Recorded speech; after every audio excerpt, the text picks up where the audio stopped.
আব্বা কি কথা আব্বুর সাথে বললে, আব্বু বললো তুমি তোমার সাথে সম্পর্ক রাখছো টাকার জন্য, টাকা তুমি সম্পর্কই রাখতো না আমার সাথে। আব্বু খুব স্ট্রেট ফরওয়ার্ড ছিল।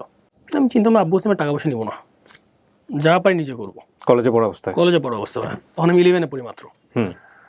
এর মধ্যে বাবা ওকে বলতেছে, বড় বাসায় বাবা বলতেছে ওকে, শোন 7 দিন কিন্তু ড্রাইভার আসবে না, গাড়িটা বাইরে যে ওয়াশ করে আনবি। তো ও বললো, আমি তখন ওকে বললাম বাইরে কোথায় যাবি ওয়াশ করাতে? তো বলে গ্যারেজে যাবো। আমি কত করে নিবে? তো 700 নেয়, 800 নেয়, 1000 নেয়, ডিপেন্ড করে কি ওয়াশ। তাই আমি বললাম যদি আমি তোর গাড়িটা ওয়াশ করে দিই আমাকে 50% টাকা দিবি তুই? তো বেসিক্যালি ভালো ফ্রেন্ড হলে কি বলতো ভাইয়া, ধর বেটা এইসব লাগবে না, তুই এমনি রাখ, হেল্প করতো। ও বলে ঠিক আছে তুই করে দিস 7 দিন, আমি তোকে 50% টাকা দিয়ে দেবো, 50% তোর 50% আমার। মনে হয় শুরুতে আমার সঙ্গে যিনি আছেন, চলুন তার সঙ্গে আমরা একটু পরিচিত হই। নামটা একটু বলতে হবে। আসসালামু আলাইকুম ভাইয়া, আমার নাম আদনান রহমান আদি। বয়স কত? আমার বয়স 35। আপনার জন্ম জেলা কোথায়? আমার পাবনাতে, দেশের বাড়ি হচ্ছে আমার পাবনা। পাবনায় আমার জন্ম হয়েছে। পাবনাতে আমি ছোটকালে গ্রিন লিফ স্কুলে পড়তাম। Green leaf kindergarten. বাবা কি করতো আপনার? আব্বু বিজনেস, আব্বু প্রথম থেকে ব্যবসা করতো। কিসের ব্যবসা? আমাদের হচ্ছে মোটিশি, যেটা এখন টেক ওভার করছি, মোটিশি ডিপার্টমেন্টাল স্টোর ছিল একটা পাবনাতে। আচ্ছা, বেকারি ছিল। জি, ওকে। এটা হচ্ছে 1988-এ প্রথম পাবনাতে হয়। মানে বাবা কি ওই বেকারি প্রোডাক্টগুলো নিজে বানাতেন? নিজে বানাতেন। এটা কি আপনার বাবাই শুরু করেন নাকি এর আগে থেকে আপনাদের? পাবনাতে প্রথম বেকারি আমরা নিয়ে আসি। ও ওকে। সো ওইখান থেকে আব্বুর মেইন বিজনেস শুরু। আমাদের জায়গার উপরই বেকারির কারখানা তৈরি হয়। ওকে। প্লাস হচ্ছে আপনার আব্বু তখন মোটিশার দোকান ছিল, ওই দোকানে আব্বু বেকারি প্লাস আদার যে গ্রসারি যে আইটেমগুলো হয় ডিপার্টমেন্টাল স্টোর টাইপের, তখন তো ডিপার্টমেন্ট বলতো না, নর্মাল গ্রসারি শপই বলতো। আমার বাবাকে মোটামুটি পাবনা শহরে যদি কেউ বলে শহীদুর রহমান শহীদ, এক নামে সবাই চিনতো। ও সো আপনি বড় ছিলেন পরিবারের? না, আমি হচ্ছে মেজো, আমার বড় বোন আছে, ছোট বোন আছে। Okay fine. পাবনা জেলা স্কুলে চান্স পাই। কোন ক্লাস থাকা অবস্থা? 3-তে। ওকে। 3, 4, 5 পড়াশোনা হয়, জেলা স্কুলেই পড়াশোনা হয়। এরপরে ক্যাডেটের জন্য আব্বু আমাকে টাঙ্গাইলে শহীদ ক্যাডেট কোচিং নামে একটা কোচিং আছে, খুব রিনাউন্ড কোচিং সেন্টার। তো ওইখানে আমাকে ক্যাডেট কোচিংয়ের জন্য আব্বু দিয়ে আসে, অনেক ছোটোকালেই দিয়ে আসে। কারণ তখন পাবনাতে ওইরকম আহামরি ক্যাডেট কোচিংয়ের জন্য ওরকম কোচিং ছিল না আসলে। একজন ছিলেন হাশেম স্যার, বাট ওরকম আহামরি কোনো কিছু না। সো ক্যাডেট কোচিংয়ে থাকি, ক্যাডেট কোচিংয়ে প্রচুর মায়ের খাই, কারণ আমি খুবই খারাপ ম্যাথে। বাট আমি তো আপনার দেখি সবাই ম্যাথে খুব ভালো হয়, সো আমি ম্যাথে খুবই খারাপ ছিলাম প্রথম থেকেই। তো প্রচুর মায়ের খাই। লাস্টে অ্যাডমিশন টেস্ট ক্যাডেট দিয়ে মির্জাপুর ক্যাডেট কলেজে, কিন্তু আনফর্চুনেটলি আমি চান্স পাই না। ওকে। সো এটা আমার লাইফে বলতে পারেন ফার্স্ট ফেইলার। তো তখন পাবনার কিছু ছেলে মেয়ে ইন্ডিয়াতে পড়াশোনা করতো, দার্জিলিংয়ে। ওকে। তো আব্বু চিন্তা করলো যে ওকে আর বাংলাদেশে না রাখি, ওকে ইন্ডিয়া হোস্টেলে দিয়ে দিই। আপনি কি একটাই ছেলে ছিলেন? না, আমি একটাই ছেলে, আমার বংশে আমি একটা ছেলে। ও ওকে। আমার সব বোন, চাচাদেরও সব মেয়ে। ওকে। তো আব্বু তখন আমাকে দার্জিলিংয়ের সেন্ট অগাস্টিন স্কুল কার্শিয়াং, এটা ওইখানে স্যার জেফ্রি হোস্টেল নামে একটা হোস্টেল ছিল স্কুলের পাশেই। তো ওইখানে আমাদের পাবনার আরও 2-3টা আঙ্কেলের ছেলেরা পড়াশোনা করতো। ওকে। সো আব্বু আমাকে ওখানে অ্যাডমিশন দেয় সেন্ট অগাস্টিন স্কুলে। দেন ক্লাস 7 থেকে আমার ইন্ডিয়ার জার্নি শুরু। আমি ইন্ডিয়াতেই ফ্যামিলি রেখেই পুরো ইন্ডিয়াতে। দার্জিলিংয়ে যাওয়ার পরে কেমন লাগলো? মানে এটা তো খুব বিউটিফুল একটা সিটি, আমরা শুনেছি। বিউটিফুল সিটি, যারা ঘুরতে যায়, থাকার জন্য খুবই বোরিং সিটি। কারণ আমাদের ঘুম থেকে উঠতে হতো ভোর 5টায়। 5টায় ঘুম থেকে উঠতাম, 7টার মধ্যে ব্রেকফাস্ট ডান, 8টার মধ্যে স্কুল। আর লাঞ্চ ব্রেক হতো 12 o'clock, 12টার সময় লাঞ্চ শেষ করে 1টা থেকে ক্লাস, 4টা পর্যন্ত ক্লাস হতো, 4টা থেকে 5টা পর্যন্ত ব্রেক টাইম, 5টা থেকে স্টাডি টাইম, 7টার সময় ডিনার, দেন স্লিপ। ওরে বাবা! মানে আমাদের কার্শিয়াংয়ে ছিল আপনার রাত যদি 9টা বাজে, তার মানে বাংলায় মানে এখন মানুষের রাত 3টা যেরকম, আমাদের ওখানে ওরকম। এত সাইলেন্ট। এবং দার্জিলিংয়ে একটা জিনিস আমি সবসময় বলতে চাই, দার্জিলিং স্কুলে যারা পড়াশোনা করছে অনেকে দেখতেছে হয়তো বা, আমাদের ওখানে 2টা জিনিস খুব কমনলি শেখানো হতো। একটা হচ্ছে discipline and manner, and how to give respect to এল্ডার। এইটা ভাই আমি বাংলাদেশে এসে পাইনি, যেটা আমি ওখানে শিখছি। এবং যেটা আমরা এখন যেমন সিনিয়রদের সাথে কথা বলে কেমন অটোমেটিকলি হাতটা পিছিয়ে চলে যায়। এইসব কিছু ম্যানারিজম আছে, ডিসিপ্লিন, যেটা আমরা ওইখান থেকে শিখছি। আমি মনে করি ওখানে বেস্ট লার্নিং প্লেস। বাট কী হতো ভাই, আসলে মানে ফ্যামিলি থেকে যখন দূরে চলে গেলাম তখন একটা ডিপ্রেশন কাজ করতো, যে আমার বোন তো পাবনায়, বোনের তো পাঠায়নি, আমাকে পাঠালো কেন? ওখানে সব ছেলেদের আমাদের একটা টাকটিন ছিল। টাকটিন মানে ওই টাকটিনের কন্টেনারের মধ্যে সবার খাবার থাকতো বিকালে খাওয়ার জন্য। সবাই মনে করেন 5টা-7টা টাকটিন নিয়ে যেত, আমি পেতাম একটা। এবং যদি আমি খাবার বেশি নিতাম, বলতে এই এত লাগবে না, এত নিচ্ছ কেন, এই এত খরচ করা যাবে না। আব্বু খুব স্ট্রিক্ট ছিল ছোটোকাল থেকে। তো অনেক সময় হতো কি ভাই, যখন সবাই খেয়ে তাকায় তাকায় দেখতাম কে কি খায়, কারণ আমার তো ওই পরিমাণ খাবার তো আমার টাকটিনের মধ্যে নাই, আমাকে তো সার্ভাইভ করতে হবে 3 মান্থ। পকেট মানি আব্বু এভাবে দিত না আমাদেরকে, আমাকে দিত না বেসিক্যালি, কারণ ভাবতে হয়তো ছেলে নষ্ট হয়ে যাবে। এর মধ্যে আমি একটা পয়েন্ট অ্যাড করতে চাই ভাই, এখানে অনেক সময় আমি অনেক এপিসোডও দেখছি, বাপ মার থেকে নেগলিজেন্সে আমরা বাবা মাকে অনেক সময় ভুল বুঝি, বেশিরভাগই বুঝি। বাট আমি সবসময় আমি ছোটোবেলা থেকে পজিটিভ নেওয়ার অভ্যাসটা আমার বেশি। তো আমি যখন ডিপ্রেশনে যেতাম বা যখন এই টাইপের কোনো সিচুয়েশন ফেস করতাম, আমি মনে করতাম আব্বু তো ভালোর জন্যই করছে হয়তো বা। বাট একটা পয়েন্ট অফ টাইমে যে না ভাই আপনার একটু ডিপ্রেশন লাগবে, হ্যাঁ ডেফিনেটলি, কারণ যখন দেখবেন যে আপনি আপনার বড় বোন আপনার বাবার কাছে যখন যা চাচ্ছে তাই পাচ্ছে, যখন আপনি যাচ্ছেন আপনাকে বলতেছে এটা দাম বেশি, এটা জিনিস ভালো না, বা কোনো না কোনো এক্সকিউজ আছে। এটার আপনি পরে কোনো লজিক খুঁজে পেয়েছেন যে বড় বোনকে এতটা সাপোর্ট কেন করতো আপনাকে? বড় মেয়ে ছিল, প্রথম কন্যা সন্তান। নট লাইক দিস, এটার একটা লজিক আমার বাবার কাছ থেকে আমি শুনতাম। আমার বাবা কিন্তু আমার বোনকে খুব বেশি আদর করতো এবং বেশি বেশি প্রায়োরিটি দিত, কোনো কোনো ক্ষেত্রে না, সব ক্ষেত্রে দেয়নি, কোনো কোনো ক্ষেত্রে দিত। বাট আমাকে তখন একটা মেসেজ দিত, সেটা হচ্ছে ও তো একটা সময় এখান থেকে চলে যাবে, এই সংসার থেকে ও ডেফিনেটলি ওর বিয়ে হবে, ও পরের সংসারে চলে যাবে, ওখানে গিয়ে ও কেমন থাকবে আমি তো জানি না। That is the message. এবং আমার মনে হয় যে পৃথিবীতে এই মায়ার জিনিসটা আল্লাহ এত সুন্দর করে বিন্যস্ত করেছে, খুব স্বাভাবিকভাবে দেখবেন যে বাবারা মেয়েদেরকে একটু বেশি আদর করে এবং মেয়েরাও বাবার দিকে একটু বেশি আসে। হ্যাঁ, এবং ছেলের ব্যাপারে দেখা যায় মায়েরা অনেক বেশি আদর করে, মেয়েদেরকে হয়তো ওই ওই ওই রকম অত পরিমাণ করে না। হতে পারে, আমি বলছি না পজিটিভ যে নেই অবশ্যই, এটা নেগেটিভ নিলে অবশ্যই আমি ডিপ্রেশনে যাবো, এটাই স্বাভাবিক ভাই। কারণ ছোটকালে দেখছি ওখানে ছোটবেলাতে এত কিছু লজিক থাকে না, কাজ করে না। মান্থলি ভাই বা 2 মাস পর পর প্যারেন্টস ডে থাকতো, আমার ফ্যামিলি কিন্তু কখনো যায়নি। আচ্ছা, আমি দার্জিলিংয়ে 6 বছর থাকা অবস্থায় আমার চাচা আর বড় বোন গেছিল একবার দেখতে আমাকে। ফোন মাসে একবার তো দিত, সবার ফোন তো সপ্তাহে আসতো, 2 সপ্তাহ 15 বা 1 মাস পর পর আসতো। এইসব জায়গায় সামটাইমস আপনি হার্ট করবে, যেন ওয়েন ইউর সিং যে আপনার পাশের ফ্রেন্ডকে ফ্যামিলি ফোন দিচ্ছে বাট আপনার ফোন কল আসতেছে না, উপর থেকে ডাকতেছে না কেউ, ওই সময় কিন্তু ভাই একটু কষ্ট লাগে, আমার লাগছে, ফ্রাস্ট্রেটেড হয়ে যায়। বাট ওখানে আমাদের অপশন ছিল না খারাপ হয়ে যাবো, hostel life but best life. যারা হোস্টেল লাইফ লিড করেনি তারা জানে না লাইফের মজাটা কি। স্টুডেন্ট লাইফে আসলে এটা কোনো না কোনো পর্যায়ে করা উচিত। রিজন হচ্ছে ভাই আমরা বাংলাদেশে দেখছি যে স্কুল বাং করে সিনেমা হলে যায়, মার্কেটে যায়, মাঠে যায়, আমাদের বাং করলে ভাই বাথরুমে বসে থাকতে হতো, কোনো অপশন নেই এটা ছাড়া। কারণ আমরা স্যারের যদি আসার আগে আমরা যদি বের হতাম ক্লাস থেকে, ডেফিনেটলি আমাদের বাথরুমে যে ওই 45 মিনিট বা 40 মিনিট বাথরুমে বসে থাকতে হতো। ওইটা আমাদের বাঙ্কের অপশন, প্রথম দিকে খুব ফান হতো, বাট তারপর আর ভালো লাগতো না, বাথরুমে বসে থাকতে হতো, কারণ ভালো লাগে না। সো এনিহাউ আমি আমার লাইফে গাইডলাইন ছিল না কোনো, যেমন অনেকের ক্যারিয়ার নিয়ে অনেকে বাবা মা গাইডলাইন। Very very important. কিন্তু আপনি দার্জিলিং এর মতো এত ভালো একটা জায়গায় পড়াশোনা করছেন, কেন গাইডলাইন থাকবে না? ওখানে তো সুপার টিচার। ভাই টিচার ওয়াজ এক্সিলেন্ট, টিচার নিয়ে কোনো কমপ্লেন নেই, স্কুল নিয়ে কোনো কমপ্লেন নেই, কমপ্লেন হচ্ছে ফ্যামিলি নিয়ে। কারণ ছেলে হোক বা মেয়ে হোক, বাবা মা যদি আপনি গাইডলাইন না দেয় তুমি এই সেক্টরে পড়াশোনা করবা, তোমার এইটা মোটিভ হওয়া উচিত, তাহলে কিন্তু আপনি, তাছাড়া কিন্তু আপনি বুঝতে পারবেন না যে আসলে আমি কেন করছি, কোথায় যাচ্ছি, কি হবে ভবিষ্যতে। It's very important. আমার বাবা জানতো না আমি ক্লাস 9 উঠে গেছি, টাকা লাগতেছে, টাকা দিচ্ছে, খরচ যাচ্ছে। একটা পর্যায়ে কি হলো, আমার যখন ক্লাসে আমাদের ওখানে ক্লাস আমাদের পাসিং মার্ক ছিল 45, বাংলাদেশে তোমার 33 ছিল, আমাদের 45-এ পাস মার্ক ছিল। আচ্ছা, ক্লাস 7 থেকে 8-এ যখন উঠি আমি বাংলার ম্যাথে খুবই খারাপ ছিলাম, খুবই খারাপ বলতে ডিজাস্টার।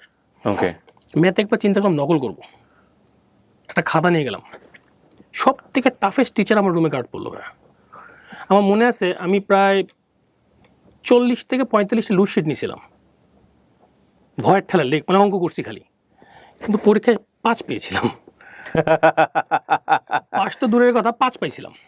যাই হোক, বেঙ্গলি মিসকে আমি, আমার মা হয়তো এখন দেখলে জানবে, আমি আমার একটা শাড়ি চুরি করছিলাম যে গিফট দিলে আমাকে পাস করাই দেবে। তো উনি যখন আমাকে বলছিল যে তোমাদের বাংলাদেশের জামদানি খুব সুন্দর, জামদানি তো আমি চিনি না, শাড়ি কেনার ক্ষমতাও আমার নাই, আমার আলমারি থেকে দেখে যে এটা শাড়ি পছন্দ হচ্ছে আমি নিয়ে চলে গেছি, নিয়ে আমি ব্যাগে ঢুকেছি। যখন গেছি চলে দার্জিলিং, তখন ম্যামকে দিয়েছিলাম, তারপর ম্যাম আমাকে ফেল করে দিয়েছে। তো শাড়ি চুরি করে ফেল, গিফটটা আসলে কাজে দেয়নি ভাই, এটা সত্যি কথা।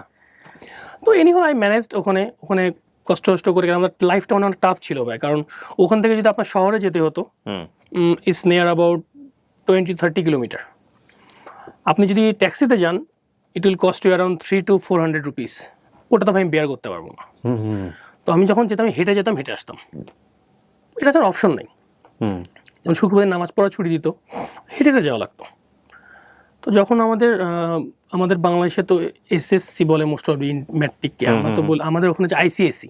আচ্ছা, তো আইসিএসসি আমি পাস আউট করি 76 কি 77% মতো অন অ্যাভারেজ স্টুডেন্ট ছিলাম আমি। ওকে। কিন্তু ফ্লোরটা কোথায় হলো ভাই, আমি যখন ক্লাস 8-এ আমাদেরকে বললো তুমি সায়েন্স নিবা না, আর্টস নিবা না, কমার্স নিবা, এখন আমি এটার মধ্যে কোনোটাই জানি না যে কোনটা কি ক্ষেত্রে ইউজ হয়। ও রাইট রাইট, ওকে। সায়েন্স কিসের জন্য, আর্টস মানে কিসের সায়েন্স জন্য, নিলে আমি কি হতে পারবো, আর্টস Exactly, নিলে আমি আমি কি তো হতে জানি পারবো, না। কমার্সে গেলে আমি কি হতে পারবো। আমি তখন ফ্লোতে খুব ইম্পর্টেন্ট।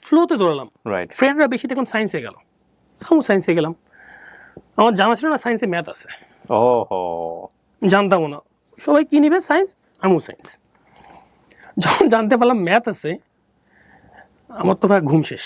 কারণ আমাদের সাথে ওখানে সায়েন্সে একটা সাবজেক্ট ছিল কম্পিউটার সায়েন্স। আচ্ছা। ওটাও আমাদের ওখানে করতে হতো, সায়েন্স যারা ব্যাকগ্রাউন্ড। স্যার ছিলেন ঘিসিং স্যার, কম্পিউটার সায়েন্সের। মানে ওনার শরীর থেকে পেট এত বড় মনে করেন। নেপালি ছিলেন সব। কারণ আমাদের মানে ফার্স্ট ল্যাঙ্গুয়েজ ছিল ইংলিশ, সেকেন্ড ল্যাঙ্গুয়েজ ছিল Nepali, okay. Then third Hindi, fourth Bengali. So আমি এখন বাংলায় আমার নামটা লিখতে পারি। I cannot read, I cannot write. এখন মূর্খ বলতে পারেন, বাট অভ্যাস হয়ে গেছে আমার। ওকে। বাট হ্যাঁ, অনেক সময় বাংলা দিলে আমি ভাই বানান করে পড়ে বুঝতে পারবো কি লেখা আছে। ওহো। So, এক টাইপের মূর্খ বলবেন। আমি আমার বিয়ের সময় ভাই আমার নাম ভুল লিখছিলাম কাবিনে। এটা নিয়ে অনেক ইস্যু হয়েছিল শ্বশুরবাড়িতে, যে নিজের নামের বানান তুমি ভুল লিখছো। হাই হাই, নিরক্ষর ছেলের সঙ্গে বিয়ে দিচ্ছি নাকি? এইটা ভাই কিছু একটা। পরে ভাই ওখান থেকে আমি পাস আউট করলাম, তো সায়েন্সে ঢুকলাম। সায়েন্সে ঢোকার পর তো আমার ঘুম শেষ, কারণ আমি তো ম্যাথের কিছুই বুঝি না। তো এ নিয়েও খুব ম্যানেজ করে পড়াশোনা করে ডায়ার চেষ্টা করে, টেস্ট পরীক্ষা তো রেজাল্ট ভালো ছিল না, ওরা তো আমাকে পরীক্ষা দিতেই দিবে না। আমাদের ডাইরেক্টরের নাম ছিল এনে খান, বাট অগাস্টিনটা ছিল খ্রিস্টানদের। অনেক কষ্ট করে স্যারকে ম্যানেজ করে পরীক্ষা দিই, এবং 76 to 77% মতো আমার ছিল তখন। আইসিএসসি পাস আউট করার পরে আমি তখন চিন্তা করলাম যে এখন কি করা যায়, এখন তো পড়াশোনা করতে হবে। তখন ফ্রেন্ড সার্কেল ফ্লো দেখলাম আবার কলকাতার দিক মুভ করতেছে, আর বেশিরভাগ মানুষ বাইরে চলে যাচ্ছে, ইউকে, আমেরিকা, কানাডা, এইসব দিক চলে যাচ্ছে। তো আমি চিন্তা করলাম আপাতত কলকাতায় যাই। আব্বুকে বললাম যে আব্বু আমি কলকাতায় যাই, কলকাতায় পড়াশোনা করি। আমার কিছু ফ্রেন্ড ছিল, কোন কলেজে ভর্তি হয়েছিস? তখন বললো যে ভবানীপুর কলেজে, এটা এলগিন রোডে কলকাতার। আপনার স্কুলটার নাম ছিল কি? Saint Augustine. Saint Augustine. আর আমার কলেজের নাম হচ্ছে Bhowanipore Gujarati education society and school. Okay. যদি শর্ট টাইম বলি তাহলে এই স্কুলে বিপাশা বসু পড়ছে। আচ্ছা আচ্ছা। সো এটা একটা রিনাউন্ড স্কুল ফর ফ্যাশন। হ্যাঁ। তো ওখানে গেলাম, ওইখানে যে সেম স্ট্র্যাটেজি, কিসে ভর্তি হয়েছিস? আমি বললাম আমি ম্যাথ করবো না, ম্যাথ বাদে কি আছে? তো বলে তাহলে বিজনেস স্টাডিজে ভর্তি হওয়া। আব্বু গেলাম, একটা চাচা গেলাম আমাকে রাখতে। তো রাখতে যাওয়ার সময় আমার বাবা, ওখানে আমার বাবার যে ফ্রেন্ড ছিলেন, তো উনি মেয়েদের জামা দেখে প্রাইসিং করতেছে, যে একটা মেয়ে কী টাইপের জামা পরছে যে 100 টাকার মতো কমপ্লিট হয়ে গেছে। মানে খুবই আমাদের ওখানে পেপারিংও হয়েছিল, আমাদের কলেজটা নিয়ে খুব উগ্র ড্রেস আপ ছিল, উগ্র, খুবই উগ্র। মানে রাত সকালে ঘুম থেকে উঠছে, ধরেন হয়তো বা নাইট স্যুট পরে আছে, ওটা পরে চলে আসছে ক্লাসে। ওকে। এই টাইপের একটা কালচার ছিল ভবানীপুর কলেজে, গুজরাটি কলেজ ছিল এটা। ওকে। অপশন দিল কিসে পড়তে চাও, তখন বিজনেস স্টাডিজ চুজ করলাম, যে কমার্স নেই পড়ি, ম্যাথ তো নাই। কিন্তু এখানে যাবে অ্যাকাউন্টিং আছে এটা তো জানি না, অ্যাকাউন্টিং তো ম্যাথ টাইপেরই। এটা তো আপনার ইন্টারে ইন্টারে আপনার কি সায়েন্স ব্যাকগ্রাউন্ড? না, ম্যাট্রিক ছিল সায়েন্স, আচ্ছা, ইন্টারে ইন্টার কমার্স। কমার্স কমার্স না, বিজনেস স্টাডিজ যেটা বলি। ওকে, হ্যাঁ। আব্বু দিয়ে আমাকে তখন মনে আছে এখনো 5,000 রুপিতে চলে গেল বাংলাদেশে। চলো পরে দেখতেছি, তো চলো পরে দেখতেছি, আমি আর বুঝিনি চলো পরে চলবো কিরম করে। ঠিক আছে আব্বু তো পাঠাবে তো। তো আমি তখন দেখলাম ভাইয়া যে আমার যদি এখান থেকে ভার্সিটি যেতে হয়, যদি আমি ল্যাভিশলি যাই তাহলে আমি টিকতে পারবো না। তো ওখান থেকে আমার মেট্রো পর্যন্ত হেঁটে যেতে হতো। ভার্সিটি মানে তখন তো আপনি কলেজে পড়ছেন? কলেজে, হ্যাঁ। ওখান থেকে মেট্রো থেকেও প্রায় 20-25 মিনিট হাঁটলে হচ্ছে আমার কলেজ। তারপর তো হাঁটাটাই শুরু করলাম, কারণ টাকা তো থাকতে হবে। হ্যাঁ। আব্বু যাওয়ার প্রায় 15-20 দিন হয়ে গেলো, এর মধ্যে একবার ফোন দিলে, আমরা ফোন দেয়নি আব্বু আর। আমি একদিন বলছি আব্বু কি খোঁজ খবর নাই, ফোন টোন দাও না। আমি ব্যস্ত আছি, ব্যস্ত। আব্বু আমি জানি সবসময় আব্বু ব্যস্তই থাকে, অতটা আমার গায়ে লাগে। তুমি আব্বু টাকা লাগবে তো, টাকা তো শেষ, কেন আমার হোটেলে খেতে হচ্ছে, প্লাস হচ্ছে আমার যাওয়া আসার ভাড়া আছে, মোবাইল খরচ আছে। আব্বু ম্যানেজ করে আমি পাঠাতে পারতেছি না। ঠিক আছে পাঠাবে, হয়তো পরে পাঠাবে। তো এরকম করে 2-3 মাস খুব স্ট্রাগলিং গেল ভাইয়া। যখন বাড়িতে একবার ছুটিতে আসলাম, আব্বা কি কথা আব্বুর সাথে আমার লেগে, আব্বু বললো তুমি তোমার সাথে সম্পর্ক রাখছো টাকার জন্য, টাকা তুমি সম্পর্কই রাখতো না আমার সাথে। আব্বু খুব স্ট্রেট ফরওয়ার্ড ছিল ভাই। কথাটা আমার খুব গায়ে লাগে, খুব বলতে খুব গায়ে লাগে আমার। আবার ইন্টারনাল ইগো প্রবলেম খুব বেশি। আমি চিন্তা করলাম আব্বু আমি টাকা পয়সা নিবো না, যা পাই নিজে করবো। কলেজে পড়া অবস্থা ভাই, তখন আমি 11-এ পড়ি মাত্র। তা বললাম তুমি কলেজ ফিস কি দিতে পারবো নাকি, সে দেখবো না, তুমি যাও। আবু কলেজ ফিস দিত ভাই। তখন আমি যে মানে যখন কলকাতায় গেলাম পরের বার, আমি না পুরো ব্লাইন্ড যে আমি কী করবো, কারণ আমার তো খাওয়া দাওয়ার টাকা লাগবে ভাই। কেন টাকা দিবে না, একটা মাত্র ছেলে ভাই? কেন টাকা দিবে না বলতে এরকম কোনো কিছু না। আব্বু একটু জানি কেমন টাইপের ছিল, দিব না দিচ্ছি, বাট ধরেন আপনার লাগবে এখানে 5,000, আপনাকে 2,000 দিয়ে ম্যানেজ করো। ইন্টারেস্টিং, এটা তো খুব ডিফিকাল্ট। লাগবে 10,000, 5,000 দিয়ে ম্যানেজ করো, পরে দেখতেছি। এই ওয়ার্ডটা আমার বাবার খুব কমন ছিল, এটা আমার মার জন্য একই। কারণ আম্মু বলছে এই টাকা লাগবে, অমুক জায়গায় টাকা দিতে হবে 5,000, 2,000 বা 3,000 ম্যানেজ করো। ম্যানেজ করোটা আমি আজও বুঝিনি ম্যানেজ কি করবো, কারণ আমার পক্ষে তো ম্যানেজ করা সম্ভব না। তো বাড়াই বলবেন, লাগবে 5,000 বলবেন, লাগবে 10,000, বুঝে যায়, বুঝতে তো এতটা তো ভাই, কেন সে ক্রিমিনালদের নিয়ে কাজ করতে, সে বুঝতো সবকিছু। তো আনফর্চুনেটলি আমি তখন ভাই কলকাতাতে আমি চিন্তা করলাম আমার তো থাকতে হবে, খেতে হবে। ফ্রেন্ড সার্কেলে একটা টাইমে ভাই অ্যাভয়েড করা শুরু করে। কারণ কি ভাই, ওখানে সবাই তো মোটামুটি টাকা পয়সা খরচ করে। ওখানে একটা স্টোরি হয় আমার লাইফে। আমার তো ভাই camera mobile I couldn't afford. আমার কাছে নোকিয়ার একটা মোবাইল ছিল, এর মধ্যে ভুলে গেছি আমি বলতে। আমি এই টাকা জমা বোনকে প্রথম মোবাইল কিনে দিই তখন স্কুল লাইফে। বড় বোনকে প্রথম মোবাইল কিনে দিই, মোটরোলার একটা মোবাইল। স্কুল লাইফে তখন টাকা জমায় কিনে দিয়েছিলাম। কলেজ লাইফে এসে দেখলাম যে ভাই সবাই ছবি তোলে। আপনি যদি আমি যখন কোনো ফ্রেন্ডের কাছে যাই আর একটা ছবি তুলি, তখন কথাটা এর মতো মোবাইল কিনে ছবি তোল, মোবাইল তো নাই, তা তো লাগবে না। টিজ করা শুরু হলো। একটা ফ্রেন্ড আমাকে বললো, ওর নাম দেবজিৎ সরকার, শিলিগুড়ি বাসা, বললো চল দেখ ওদের সাথে আড্ডা মারতে হলে তো টাকা পয়সা খরচ করতে হবে। তাই বললাম আড্ডা মারতে টাকা পয়সা খরচ করতে হবে, তাহলে এরকম বন্ধু দরকার নেই আমার, আমি তো অ্যাফোর্ড করতে পারবো না, কোথাতে খরচ করবো টাকা। তো বলছে না তুই বুঝে দেখ এবার, আজকে যাবো সন্ধ্যা আড্ডা আমার, যাবে কি না? আমি গেলে টাকা খরচ করতে হবে? তো বললো হ্যাঁ। ভাই তুই যা, আমার যাওয়ার দরকার নেই এর মধ্যে, আমি পারবো না, যেটা আমি কেন করবো। প্রথম 6-7 মাস যাওয়ার পরে আব্বুর সাথে আমার একেবারেই কন্ট্যাক্ট কমে যায় ভাইয়া, জানি না রিজন কি। আব্বু ফোন দেয় মাঝে সাঝে, কেমন আছো কি বৃত্তান্ত, হঠাৎ আম্মার সাথে কথা হয়। এদিকে আমার এখানে থাকা খাওয়ার কি অবস্থা যাচ্ছে, আম্মাকে তো কখনো বলতাম না, বন্ধুরও বলিনি। আব্বুকেও একটা পর্যায়ে বলা ছেড়ে দিলাম, দেখি না কি হয়। এর মধ্যে একবার বাড়ি ভাড়া দেওয়ার পরে ভাই আমার কাছে মনে হয় মোস্ট অফ 200 কি 300 টাকা ছিল।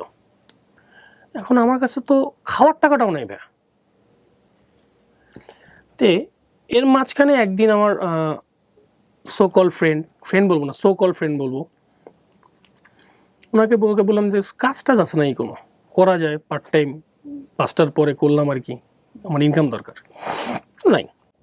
এর মধ্যে বাবা ওকে বলতেছে, বড় বাসায় বাবা বলতেছে ওকে, শোন 7 দিন কিন্তু ড্রাইভার আসবে না, গাড়িটা বাইরে যে ওয়াশ করে আনবি।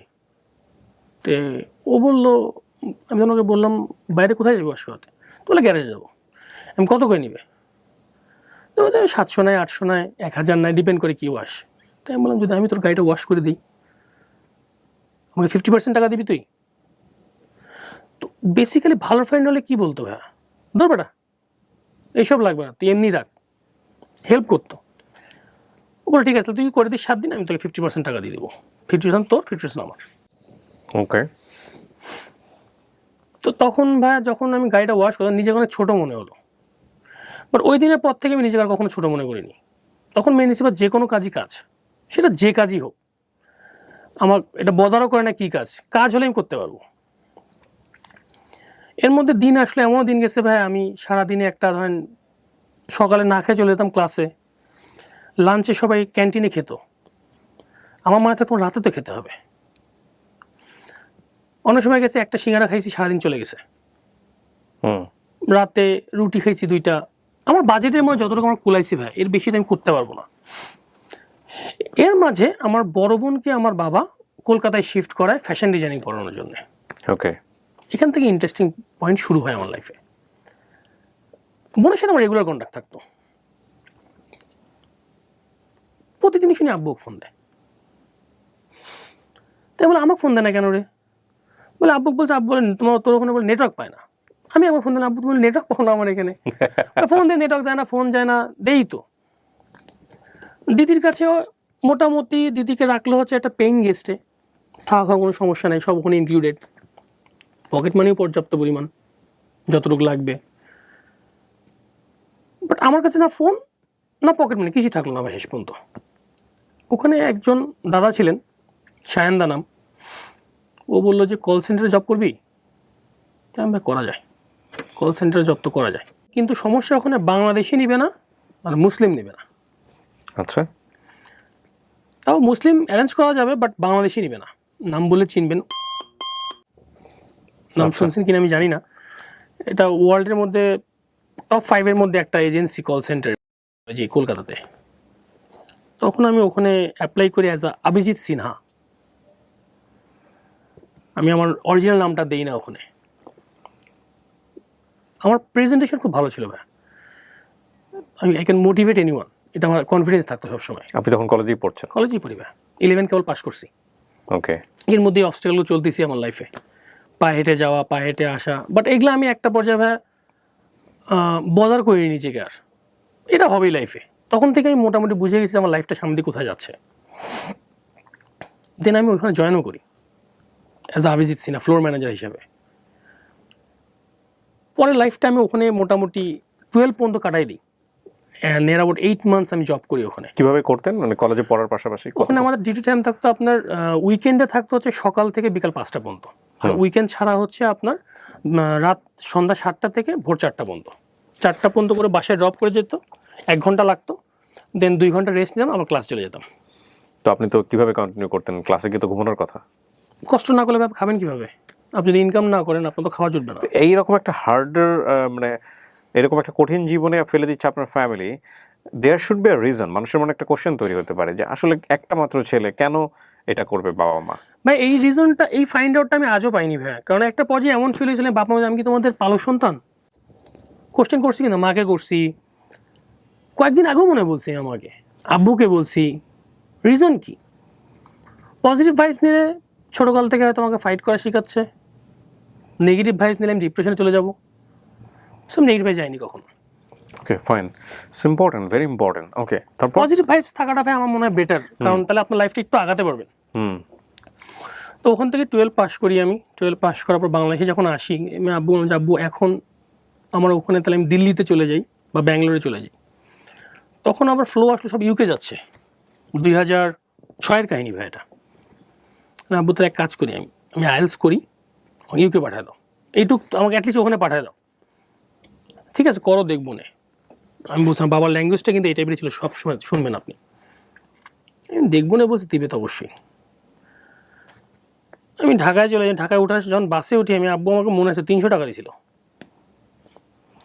কই থাকবি? আমি ফ্রেন্ডের বাসায় থাকবো, কিন্তু তখন জানি না কই থাকবো। একটা ফ্রেন্ডের ওখানে উঠি। এখন উঠে দেখি ভাই আমার যে খারাপ অবস্থা, আমাদের থেকে ওই ফ্যামিলির বেশি খারাপ অবস্থা। ওকে, জানি না কেন একটা টাইম আসলো ভাই, আমরা সারাদিনে একবেলা খেতাম, শুধু রাতে। কেন সকাল দুপুর খেলে খাবার শর্ট পড়বে, তাও কি খেতাম? খিচুড়ি রান্না হতো, সর্ষে তেলের পেঁয়াজ দিয়ে খেতাম রাত্রেবেলা, শুধু রাত্রে সন্ধ্যা 7টা-8টা দিয়ে খেয়ে নিতাম। ওইখানে আমি আইএলস করি লালমাটিয়াতে, থাকতাম তখন জিগাতলাতে। জিগাতলার বাড়ি আছে দাদির বাড়ি নামে, যদি শুনে থাকেন আর কি। তো ওখান থেকে এই রোদের মধ্যে হেঁটে হেঁটে যাওয়া লাগতো আমার কোচিং করতে আইএলসের। আমি তখন আইএলসে রাজমণি শাখাতে পরীক্ষা হয়, আর আপনার শুটিং ফেডারেশনের পরীক্ষা হয়। 2006-এ আমি তখন 8.5 পাই। আপনার ইংলিশ মিডিয়ামে ইংলিশ মিডিয়াম পড়াশোনা ব্যাকগ্রাউন্ড প্লাস আমি কোনো শুনলে ভুলি না সহজে ভাই। তো ওইখানে পড়াশোনা করি আমি, 8.5 পাই। আব্বুকে যখন বললাম খুব ভালো, অ্যাপ্লাই করো। সব ঠিকই চলতেছিল ভাইয়া, বাইরে যাব, পড়াশোনা করবো, হ্যান ত্যান। তখন ইন্ডিয়া বাবার মাথায় কেউ ঢোকায় যে তোমার কিন্তু একটা ছেলে, ইন্ডিয়া থেকে আসতো না, বাইরে পাঠিয়ে দিবো, ও কিন্তু আর জীবনে আসবে না। দেখো আব্বু ফট করে বললো তোমাকে যেতে দেবো না আমি। আমি কিন্তু তখন অলরেডি আইএলটিএস ডান আমার, ইন্ডিয়াতে বলে আসছি আমি বাইরে চলে যাচ্ছি। I couldn't go back in India also, Prestige issue চলে আসতেছে আমার। তখন শুধু একমাত্র এই independent university Bangladesh IUB admission test চলে ওখানে। তখন আমি তখন ওখানে অপশন তো না, আমার বোন একটা ফ্রেন্ড ছিল জনি আপু। জনি আপু বলে তুই এক কাজ কর, তুই ওখানে অ্যাডমিশন দেয় না, আপু আমি তো চান্স পাবো না। এরপরে ভাই অ্যাডমিশন টেস্ট দিতে যে আরেকটা অবস্টাকেল হলো, ইন্ডিয়ান সার্টিফিকেট অ্যাকসেপ্ট করে না। ও এটা আবার এফিডেভিট আরো কি কি জানি আছে 17, এগুলো করে আনতে হবে। এটার জন্য অনেক হ্যাসেল হয়েছে ভাই আমার। পরে ওখান থেকে কোনো মতো আমি অ্যারেঞ্জ করে আমি অ্যাডমিশন টেস্ট দিই, আমি জানলাম পাবো না, বাট কেন জানি চান্স পেয়ে গেছিলাম। কোন সাবজেক্ট? বিবিএ। ওকে, বিবিএ করলেন। আমি বিবিতে তখন ভর্তি হই। আমি বিবিতে চান্স পাইছি, সেগুলো ঠিক আছে, শুরু ওখানে পড়াশোনা করা, বাইরে যাওয়া দরকার না, বাইরে কোনো লাইফ নেই, ফিউচার নেই, হ্যান ত্যান। আমি আসলাম। মানে তখন আপনি জানেন না যে আপনার ফিউচার কি, আসলে কি কোন দিকে যাচ্ছে? আমি ভাই কি বলছি আপনি প্রথম থেকে, আমি ফ্লোতে গেছি সবসময়, যে যেদিক দৌড় মারছে ওদিক গেছি। আমি ইন্টারাপ্ট করছি, অনেকে পছন্দ করবেন না, বাট খুব গুরুত্বপূর্ণ একটা কথা বলে রাখি, কারণ আমি জানি গল্পটা কোথায় গিয়ে থামবে। এই ফ্লোটা থাকবে না এখানে। আমি খুব, উনি যে মাঝখানে একটা কথা বলেছিল যে আমি সায়েন্স পড়লে কি হয়, আর্টস পড়লে কি হয়, কমার্স পড়লে কি হয়, এটা আমার জীবনের সাথে অনেকখানি মিলে গেছে। আমি যে সার্কামস্টান্সেসে বড় হয়েছি, যে পরিবেশে বড় হয়েছি, সেখানেও আসলে বলার মতো কেউ ছিল না। বাট আমার মতো বাংলাদেশে অসংখ্য ছেলেমেয়ে আছেন ওনার মতো। ওনার অবশ্য হওয়ার কথা না, কারণ যে সন্তান দার্জিলিংয়ে পড়াশোনা করে তার ফ্যামিলি গাইডেন্স বা তার এনভায়রনমেন্ট অন্য রকম হওয়াটাই স্বাভাবিক ছিল আমাদের জায়গা থেকে। বাট অনেকেই হন, সিচুয়েশনালি হন বা সিচুয়েশনের বাইরে থেকে হন। সন্তানকে ক্লাস 7-8-এ থাকা অবস্থাতেই ওর ইন্টারেস্ট পয়েন্টটা আপনাকে ফ্যামিলি থেকে বোঝার চেষ্টা করবেন, যে ওর ইন্টারেস্টটা, ওর ন্যাকটা কোন দিকে ফার্স্ট অফ অল। তারপরে ওর ফিউচার পাথটা ক্লিয়ার করে দেবেন যে বাবা সায়েন্স পড়লে এটা হয়, আর্টস পড়লে এটা হয়, কমার্স পড়লে এটা হয়, এই অপরচুনিটি তুমি এই জায়গাগুলোতে করতে পারবা। দেন ওর সামনে কিছু মডেল সেট করে দেন, যে ডাক্তার হলে তার সম্মান কি সোসাইটিতে, পাইলট হলে সম্মানটা কি, বা একজন বিজনেসম্যান হলে সম্মানটা কি, ও কোন জিনিসটা কি ও দেন চুজ করতে পারবে, ওকে চুজ করার অপশনটা দিন। আমাদের মতো ম্যাক্সিমাম ছেলেমেয়েরাই বাংলাদেশে ইউনিভার্সিটিতে সাবজেক্ট চুজও করতে যায় একটা চাকরির জন্য, কোনো রকম একটা জব যাতে ম্যানেজ করতে পারি, এটাই টার্গেট থাকে। তার আগ পর্যন্ত আমরা জানি না আসলে কোথায় যাচ্ছি, কি করতেছি।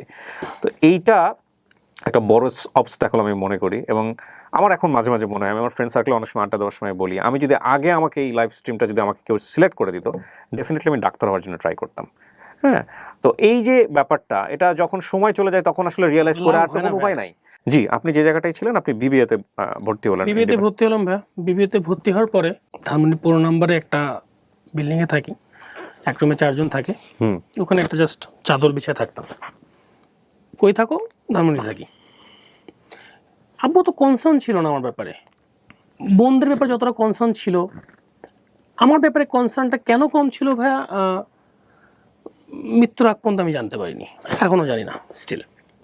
ভর্তি বিবিতে তখন ফ্লো আসলো, সবাই আর্মিতে পরীক্ষা দিচ্ছে। কই দিবি? আর্মিতে। আমি আইএসএসবি অফিসার র্যাঙ্কে। আমার খালাতো ভাই ছিল তখন, ক্যাপ্টেন তানভীর, এখন পরে মেজর রিটায়ার গেছে ভাইয়া। তো পরীক্ষা দে।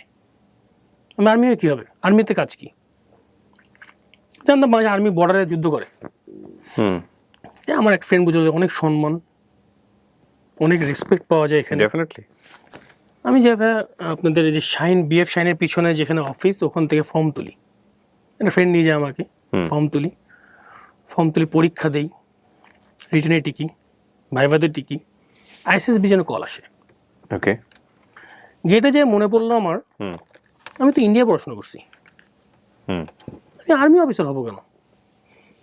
আমি তো ভালো চাকরি করে টাকা কামাবো।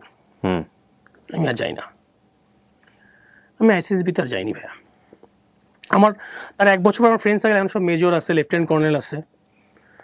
আমি ওখান থেকে ইউটার্ন নিই, পুরো ইউটার্ন। আমার ফ্রেন্ডের নাম ছিল তারেক, ও বল তুই পাগল। আমি না বন্ধু, আমি ইন্ডিয়াতে পড়াশোনা করছি, আর আমি আর্মিতে কি আছে, আর্মিতে আমার হবে না।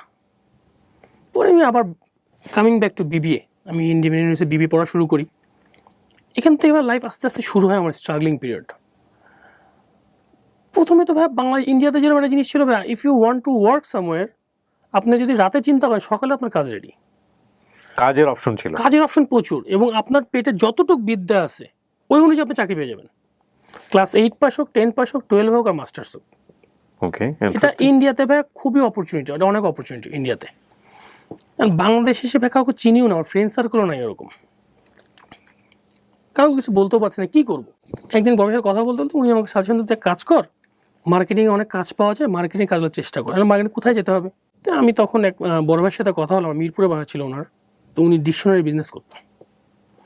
তো বললো তুই এক কাজ করে ডিকশনারি সেল করলে, অক্সফোর্ডের মোটা কিছু ডিকশনারি ছিল ভাই, তারপর ডিসকভারির কিছু বই ছিল, এইসব বইতে আপনার 200 to 250 কমিশন দেয়, প্রাইস থাকতো 1050-1100 টাকা। তো এই কাজটা আমি প্রথম 7 দিন খুব মনোযোগ দিয়ে করি, কিন্তু রেজাল্ট আসে না ভাই। কারণ বাংলাদেশি কালচার, আপনি ফুটপাতের দ্বারা কারোর সাথে কথা বলবেন, ওই সময় কেউ দিবেন আপনাকে যে ভাই 2 মিনিট কথা বলবো, আমার এই বই বলবেন, তুমি চলে গেছে লোকটা, দেয় না ভাই। আমি চিন্তা করলাম তাহলে আমি এখানে এখন আমার কী করবো, আমার তো কোনো অপশন নাই, কোনোভাবে কোনো অপশন দেখতেছি না আমি, আমার বাড়ি ভাড়া দিতে হবে, খেতে হবে তো আমার। তো তখন আমার একটা আপু ছিলেন, সিনিয়র আপু ভার্সিটির, উনি তখন নোকিয়াতে জব করতো। তো বলুন নোকিয়াতে বিপি নিচ্ছে, মানে ব্র্যান্ড প্রমোটার নিচ্ছে প্রত্যেকটা শোরুমে, তুই অ্যাপ্লাই কর, তুই ইংলিশ ভালো, তুই পেয়ে যেতে পারিস, তোর হাইট ফিগারও ভালো আছে, চান্স পেয়ে যাবি। তা আমি, বনানীতে অফিস ছিল মার্কেট এক্সপ্রেস, নাম তো শুনছেন হয়তো বা, ওখানে সুমন ভাই ছিল টিম লিডার। আমি আর ওখানে ইন্টারভিউ দিই, স্যার এক্সপেকটেশন স্যালারি বলে, সেটাও বলি। আমি তখন বলছিলাম 12,000 টাকা, মানে বুঝতেই 12 টাকা পেলে আমার চলে যাবে, পার্ট টাইম ছিল এটা। তো ওইখানে আমি ভাইবা দিই, রিটার্ন হয় একটা, হওয়ার পর ওখানে আমার চাকরি হয়ে যায়। আমার ক্লাস টাইমের সাথে ওখানে নিয়মটা এরকম ছিল, যারা জব করতো ওখানে সবাই সবার সাথে টাইম ম্যাচ করে নিত। একটা ছিল 10টা থেকে 3টা, আর 3টা থেকে 8টা, দুটো শিফটিং ছিল। আবার কেউ যদি কারোর টাইম ফুল ডে করে দিতে হতো, আবার পরে একদিন আপনারটা করে দিত, বা ওটার পেমেন্ট আপনাকে দিয়ে দিত। তো যখন আমি জয়েন করলাম, মাঝে মাঝে তো গ্যাপ যেত ভাইয়া, স্যালারি তো কাটা যেত, কিন্তু আমার তো লাইভ হচ্ছে না। তখন টিউশনির খোঁজ করলাম, 2-3টা টিউশনও পেলাম। তখন লাইফ টাইম সাইকেলে আসতো, সকালে উঠছি, সকাল ডিউটি চলে যেতাম, ক্লাস টাইম আমার সবসময় ক্লাস নিতাম সেমিস্টারে, আমার ডিউটি টাইম অনুযায়ী আমি ক্লাস নিতাম, 2টা থেকে 3টা বা 12টা থেকে 1টা, যখন যেদিন আমার যে ডিউটি থাকতো, যে টাইমিং থাকতো, ওই টাইমিং অনুযায়ী আমি আমার ওয়ার্কিং প্লেসের টাইম মেনটেন করতাম। কষ্ট হয়েছে, অনেক কষ্ট হিসেবে তখন ওই টাইমে, কারণ আপনি পড়াশোনা করবেন প্লাস জব করবেন, জব করে বের হয়ে রাতে টিউশনিতে যাবেন, বাসায় আসতে আসতে 10টা-11টা, আবার খাবেন, আবার ঘুমেন, আবার ভোরবেলা উঠতে হবে। লাইফ এইভাবেই সাইকেল হতে থাকলো আমার। হতে যখন আমি বিবিএ এর মাঝখানে ভাই আমি নোকিয়াতে আপনাদের দোয়ায় এক্সেল টেলিকমের একটা প্রোগ্রামের এডিশনে, নোকিয়ার সম্পর্কে নাম বললে চিনবেন কিনা আমি জানি না, তখন নোকিয়ার বাংলাদেশে না, এশিয়ার কান্ট্রি ছিল প্রেমচাঁদ নামে। প্রেমচাঁদ, হ্যাঁ প্রেমচাঁদ, হ্যাঁ। ওইখানে আমাকে এক্সেল টেলিকম তার প্রেজেন্টেশন দিতে পারে নোকিয়ার ব্যাপারে, এবং ওইটার সব কোশ্চেনের অ্যান্সার দিতে হবে। অনেকে বললো, কেউ রাজি হলো না। তাই আমি বললাম একটা অপরচুনিটি নেই না কেন। তখন আমি ওখানে রেডিসন, আমি প্রোগ্রামটা অ্যারেঞ্জ হই। তো প্রেমচাঁদ মোটামুটি আমাকে, আমার এখনও মনে হয় 27 to 30 কোশ্চেন করে নোকিয়া সম্পর্কে, এবং উনি কোনোটা আমাকে ঠেকাতে পারেনি। উনি আমাকে সিলেক্ট করে for team leader. Okay, promotion দিল আমাকে। তখন আমি এক্সেল টেলিকমে অ্যাজ এ টিম লিডার হিসেবে জয়েন করি 2010-এর শেষে। ওকে, কিন্তু প্রবলেম আসলে তখন ভাই, ওরা পার্ট টাইম আর তো নিবে না, ফুল টাইম নিবে। তখন চিন্তা করলাম আমি আর বলবো না যে আমি পড়াশোনা করি, বললাম ঠিক আছে আমি জব করব। কিন্তু এখানে একটা প্লাস পয়েন্ট ছিল, ভিজিটে যেতে পারতাম, মার্কেট ভিজিটে যেতে হতো। আমাদের সপ্তাহে তখন ভার্সিটিতে 4 দিন ক্লাস থাকতো, আমি 4 দিন ভিজিট রাখতাম ওই টাইমগুলোতে, গিয়ে আসলে ক্লাস করতেন। যে ক্লাস করতাম, আমাকে ভার্সিটি লাইফে চিনতো, অনেকেই চেনে না ভাইয়া। কারণ কি, আমি ক্লাসে গেছি, ক্লাস শেষ, গ্যারেজে গেছি, চলে গেছি আবার অফিসে, আবার ধরেন 2-3 ঘন্টা অফিসে কাজ করে, বলছি গুলশানে ভিজিট করে আসলাম, আবার মনে করেন আবার ক্লাস টাইম হয়েছে, আবার বের হয়েছি, আবার ক্লাসে আসছে, ক্লাস করে চলে গেছি। ভার্সিটি লাইফটার মজা ভাই আমি জানি না, পারি নাই, করতে পারি না আমি। এইভাবেই আমার লাইফ গেছে, ভার্সিটি লাইফটা আমি এইভাবেই শেষ করছি। ভার্সিটি লাইফটা শেষ করার পরে আমার মেজর ছিল ভাই মার্কেটিংয়ে, আর মাইনর ছিল এইচআর। ওকে, আমাকে আইবিতে সবাই এক নামে চিনতো যে বেস্ট প্রেজেন্টার। প্রেজেন্টেশন আমাকে দেন, যে কোনো স্লাইড একবার পড়াবেন, আমি না দেখে আমি অনর্গল 1 ঘন্টা বলতে পারবো, আমাকে ঠেকাতে পারবে না। এবং বড় বড় দেখছি মানুষজন ওই যে স্টেজে হাঁটে আর প্রেজেন্টেশন দেয়, স্লাইডের দিক না তাকিয়ে, আমি ওই প্রেজেন্টেশন দিতে পারতাম। তখন ওখান থেকে ব্যাটে একটা প্রোগ্রাম আসে, ব্রিটিশ আমেরিকান টোবাগো, এক্স্যাক্টলি 2010-এ। ওইখানে আমরা টোটাল আমাদের ভার্সিটি থেকে 9 জন পার্টিসিপেট করি, তার মধ্যে আমি সিলেক্ট হই ব্যাটে। ওখানে অনেক কারিকুলাম অ্যাক্টিভিটিস ছিল, কিছু রিটেন ছিল, ভাইভা ছিল। তো ওখানে ওদের নিয়ম ছিল ওখানে ওই কন্টেস্টে যে উইনার হবে সে ওখানে জব পাবে আফটার ফিনিশিং হিজ স্টাডিজ।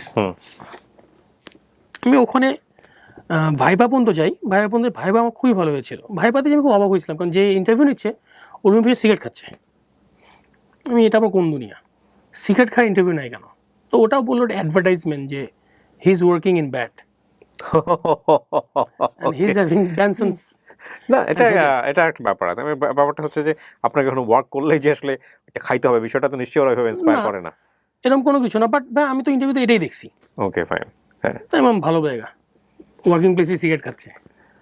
তো ওইখান থেকে আমি আপাতত তখন আমার কিছু ফ্রেন্ড সার্কেল ছিল, ওরা আমাকে বুঝালো যে এখানে স্টুডেন্ট ভর্তি করা যায়, এক্সট্রা ইনকাম কীভাবে ভর্তি করা যায়, লবিং করে ভর্তি করলে 20,000-25,000 টাকা পাওয়া যায়।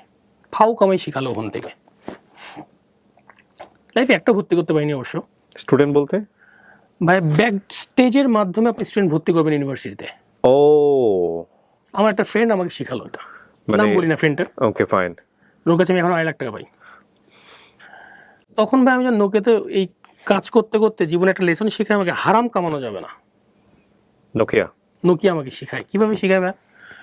তখন ওই এফডিএল নাম তো শুনছেন মোস্ট প্রবাবলি, মানিক ভাই ওটার ওনার। তখন উনি একটা ইভেন্ট কোম্পানি করে, ব্র্যান্ড মার্কস নামে, বনানীতে অফিস ছিল 11 নম্বরে। এটার অপারেশন হিসেবে আমি জয়েন করি। মানে আমি প্রচুর জব করছি ভাই, নোকিয়াতে করছি, স্কোয়ার টু আইডিতে করছি, ব্র্যান্ডিংয়ে, ব্র্যান্ড মার্কসে অপারেশনে কাজ করছি। তো ব্র্যান্ড মার্কসে যখন আমি ঢুকি, ওখানে একটা রাহাত ফতে আলী এখানে প্রোগ্রাম হয় আপনার চীন মৈত্রীতে 2010-11 যদি আপনার মনে পড়ে, ডায়মন্ড ওয়ার্ল্ড স্পন্সর ছিল। অনেক টাকা দাম, মানে টিকিটের দাম অনেক টাকা, কিন্তু রাত ফলে আসছিল না এবং সেটা নিয়ে খুবই তর্ক বিতর্ক শুরু হয়েছিল। ওই প্রোগ্রামটার হোস্ট ছিলাম আমি হোল্ড করছিলাম। মাঠটার খাইছিলেন নাকি? না ভাই, আমি টি শার্ট চেঞ্জ করে ফেলছিলাম যখনই সিচুয়েশন খারাপ হয়েছিল। আরেকটা ছিল আপনার বসুন্ধরাতে উস্তাদ কি জানি একজন আসছিল, তখন ওই সেম কাজ করছিলাম ভাই। আমাদের তো ব্র্যান্ডিং এর টি শার্ট পরা থাকে। এটা হয় কেন এরকম, মানে রাহাত ফতে আলী খানের মতো লোকজন? ভাই এটা আসলে ইন্টারনাল অনেক ইস্যুস থাকে। আপনার পেমেন্ট হয় না, ওদেরকে পেমেন্ট করা নেবে, কোনো একটা কিছু হয়েছে, একটা পেমেন্ট বলছেন 50 লাখ দিবেন, 25 লাখ দিয়েছেন বলছেন, পরে করার পরে দিবেন, পরে জানে দিবে না, বা হয়তো বা কোনো ইস্যুস চলে যাবে। এগুলো ইস্যুসই বেশি থাকে ভাই। পরে মজা ঘটনা, আমার আন্ডারে তখন প্রায় 70 থেকে 80টা বাউন্সার কাজ করে এই প্রোগ্রাম হোস্ট করার জন্যে। ওদেরকে যেদিন প্রোগ্রামের দিন নিয়ে আসা হলো, কিন্তু প্রোগ্রাম তো হচ্ছে না, যে ওদেরকে ফুল টাইম ছিল 1000 টাকা করে। তা আমি ওদের 1200 ছুটি দিয়ে দিয়েছিলাম। যাও, এক বড় ভাই বুদ্ধি দিল, শোন ছুটি দিয়ে দিতে। হ্যাঁ, বাউন্সারের কাজটা কি? প্রচুর মানুষজন আসবে, ভিআইপি আসবে, ওখানে ওদেরকে সব মেইনটেইন ম্যানেজ করা জন্য, লাইক ভলান্টিয়ার রোল যেটা। বাট বাউন্সার লাগবে, নট আপনি জেনারেল পিপল নিয়ে করতে পারবেন না, যে একটা মাসল ফ্রি একটা ছেলে আসলো কাজ করা শুরু করে, তা না। আপনাকে বাউন্সার ফিগারওয়ালা ছেলেই লাগবে, যাতে করে কোনো ধরনের কোনো অবস্থায় গ্যাঞ্জাম বা কোনো ঝামেলা না হবে। এইসব প্রোগ্রাম ভাই এগুলো অনেক বেশি হয়। আর বড় লোকদের প্রোগ্রাম তো ভাই বড় লোকরা খুব বাজে ব্যবহার করে, খুব বাজে ব্যবহার করে। তুই তুকারি, বাপ মা তুলে গালাগালি, আমাকে চেনোস, আমি কে, এখান থেকে উঠাই নিয়ে যাবো, আমাকে ওখানে বসতে দিতে হবে। ওই সিটটা আপনি অলরেডি সোল্ড ফর সামওয়ান, আপনি ওই জায়গা থেকে দিতে পারবেন না।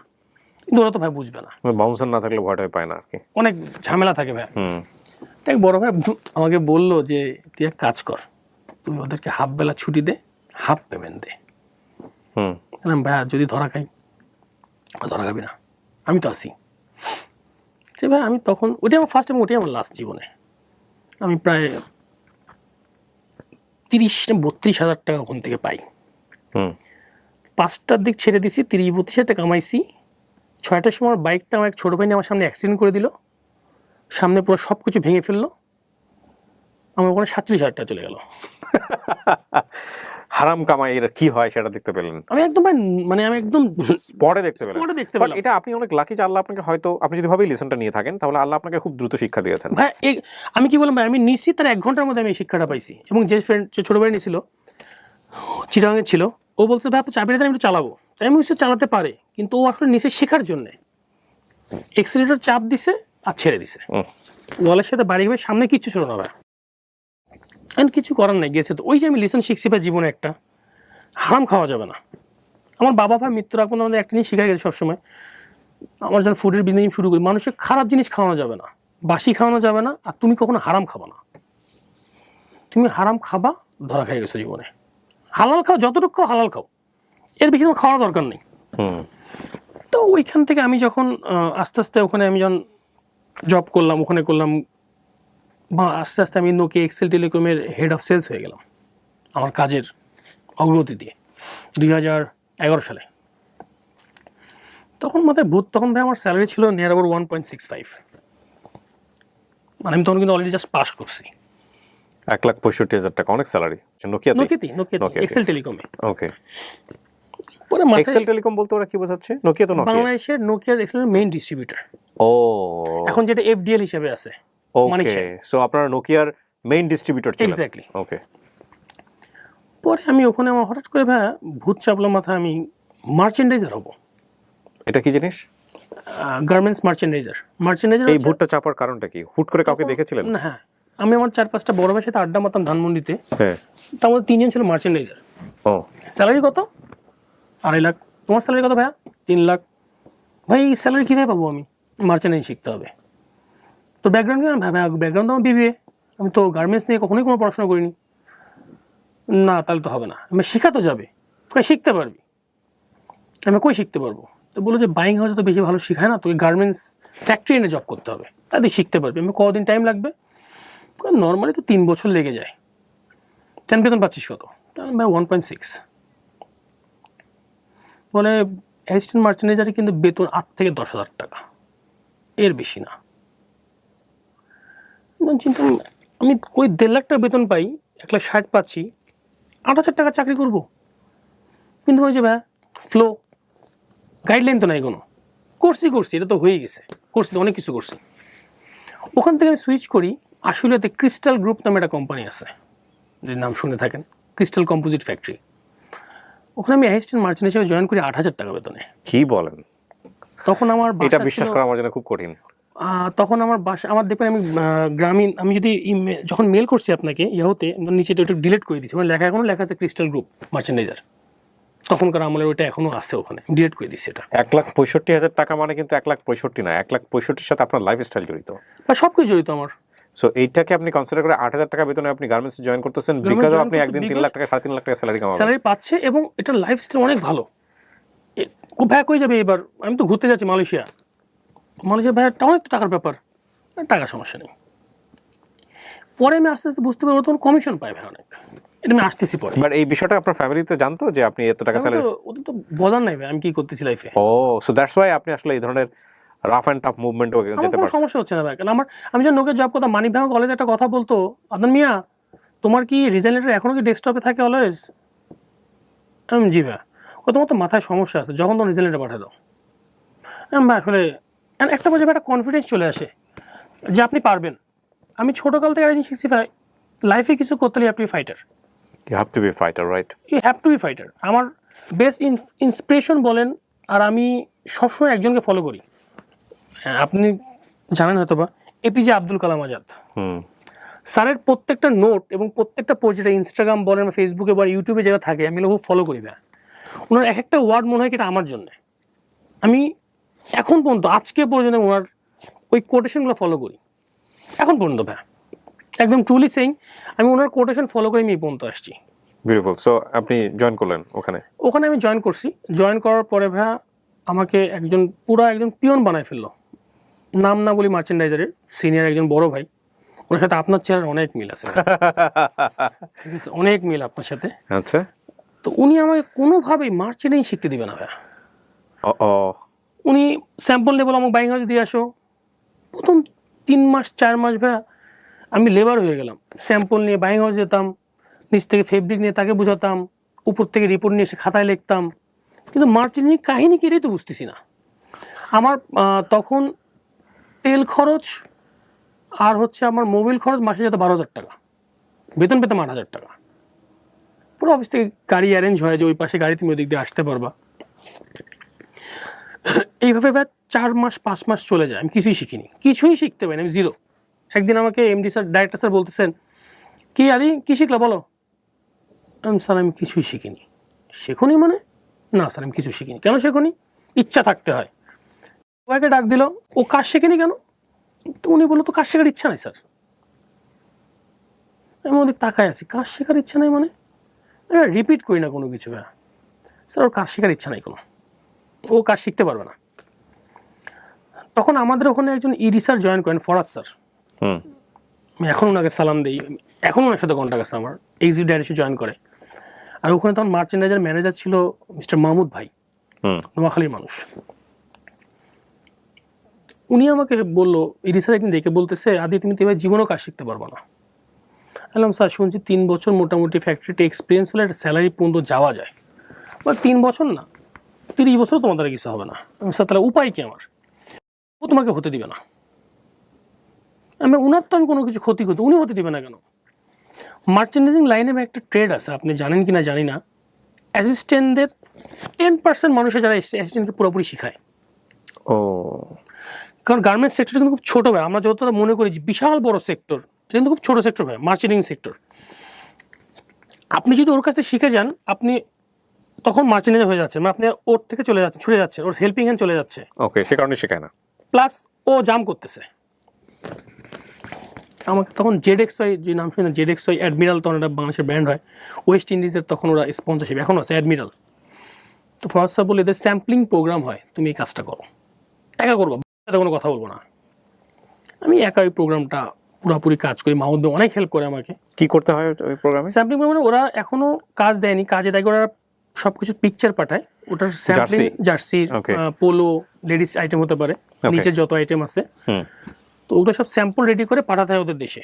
ওরা ওই স্যাম্পল দেখে এটা বলে আপনার, এই স্যাম্পলগুলো হচ্ছে আপনার SMS স্যাম্পল বলে, মানে এই স্যাম্পল যাওয়ার পর ওখান থেকে চুজ করে যে কোন আইটেমটা ওরা এখান থেকে চুজ করে বানাবে। ধরুন 50টা পাঠাইছেন, হয়তো 10টা চুজ হয়েছে, আমার সাথে 50টাও চুজ হয়ে গেছে। তো ওইখান থেকে আমার মার্চেন্ডাইজিং লাইফটা স্টার্ট হয়। আল্লাহর রহমতে আমি 1 বছরের মাথায় মার্চেন্ডাইজার হয়ে যাই। মার্চেন্ডাইজার রোল হচ্ছে ভাই, আপনি একটা গার্মেন্টস প্রোডাক্ট, যেটা আপনার যেমন এই গেঞ্জিটা, এই গেঞ্জির একটা স্পেক্ট আসে আপনার কাছে, স্পেসিফিকেশন সহ সব কিছু নিয়ে, এটার সাইজ মেজারমেন্ট দেওয়া থাকে, এটার পুরোটা প্রোডাকশন যাওয়ার আগ পর্যন্ত আপনাকে ফলো করতে হয়। যেমন আপনার কনজামশন করতে হয়, কস্টিং করে দিতে হয়, প্রত্যেকটা আইটেমের এক্সট্রেজ আইটেমের অর্ডার দিতে হয়, ডাইং ক্যাপাসিটি কত, ডাইং করা কতখানি, ডাইং ফেব্রিক কতখানি লাগবে, সুতা কতখানি লাগবে, কার্টুন কয়টা লাগবে, আপনার স্যাম্পল কোনটা যাবে, কোনটা হয়েছে কি, কোনটা ঠিক হয়নি, A to Z প্রথম থেকে শুরু করে শিপমেন্টের দিনের আগ পর্যন্ত যে কাজগুলো ফলো আপ করতে হয়, প্লাস বায়ার কমিউনিকেশন করতে হয়, এটাকেই বলে মার্চেন্ডাইজিং। মানে তো সে তো আসলে সব রোলই প্লে করে, এভরি রোল, প্রত্যেক রোল কাপড় সেলাই ছাড়া সব রোলই প্লে করে, সেলাই আর প্যাকেটিং বাদে, মানে প্যাকেটও করতে হয়। ওকে, কারণ লোক কমে গেছে, ওভারটাইম হয়ে গেছে, কারণ আপনার শিপমেন্ট আপনার তারা ভাই, কারণ স্যার আপনাকে ধরবে, শিপমেন্ট হয়নি কেন। এবার একটা ভিডিও আছে ইউটিউবে, মানুষ বলে মার্চেন্ডাইজার কই, গার্মেন্টসের যে কোনো দোষ মার্চেন্ডাইজার, মানে এমন হয়েছে বাইরে আসছে লাঞ্চ পাইনি কেন, মার্চেন্ডাইজার কই। ও, so actually he is a ম্যানেজারের চেয়েও বেশি কিছু, ম্যানেজারের চেয়েও বেশি কিছু ভাই। আমি যখন এই কাজটা ভালো মতো আল্লাহর মধ্যে শুরু করি, জেডএক্সের অনেক কাজ করি আমি, আস্তে আস্তে আমার চাহিদা বাড়তে থাকে, আমার উপরে উঠতে হবে। স্যালারি কি বাড়লো তখন? না ভাই, স্যালারি বাড়ে না, 1 বছর পর অনেক রিকোয়েস্ট করে স্যার আমার স্যালারি 12 করলো। 12 করার পরে আমার হাতে তখন প্রায় 13 লাখ শিপমেন্টের order, 13 lakh piece, 13 lakh piece.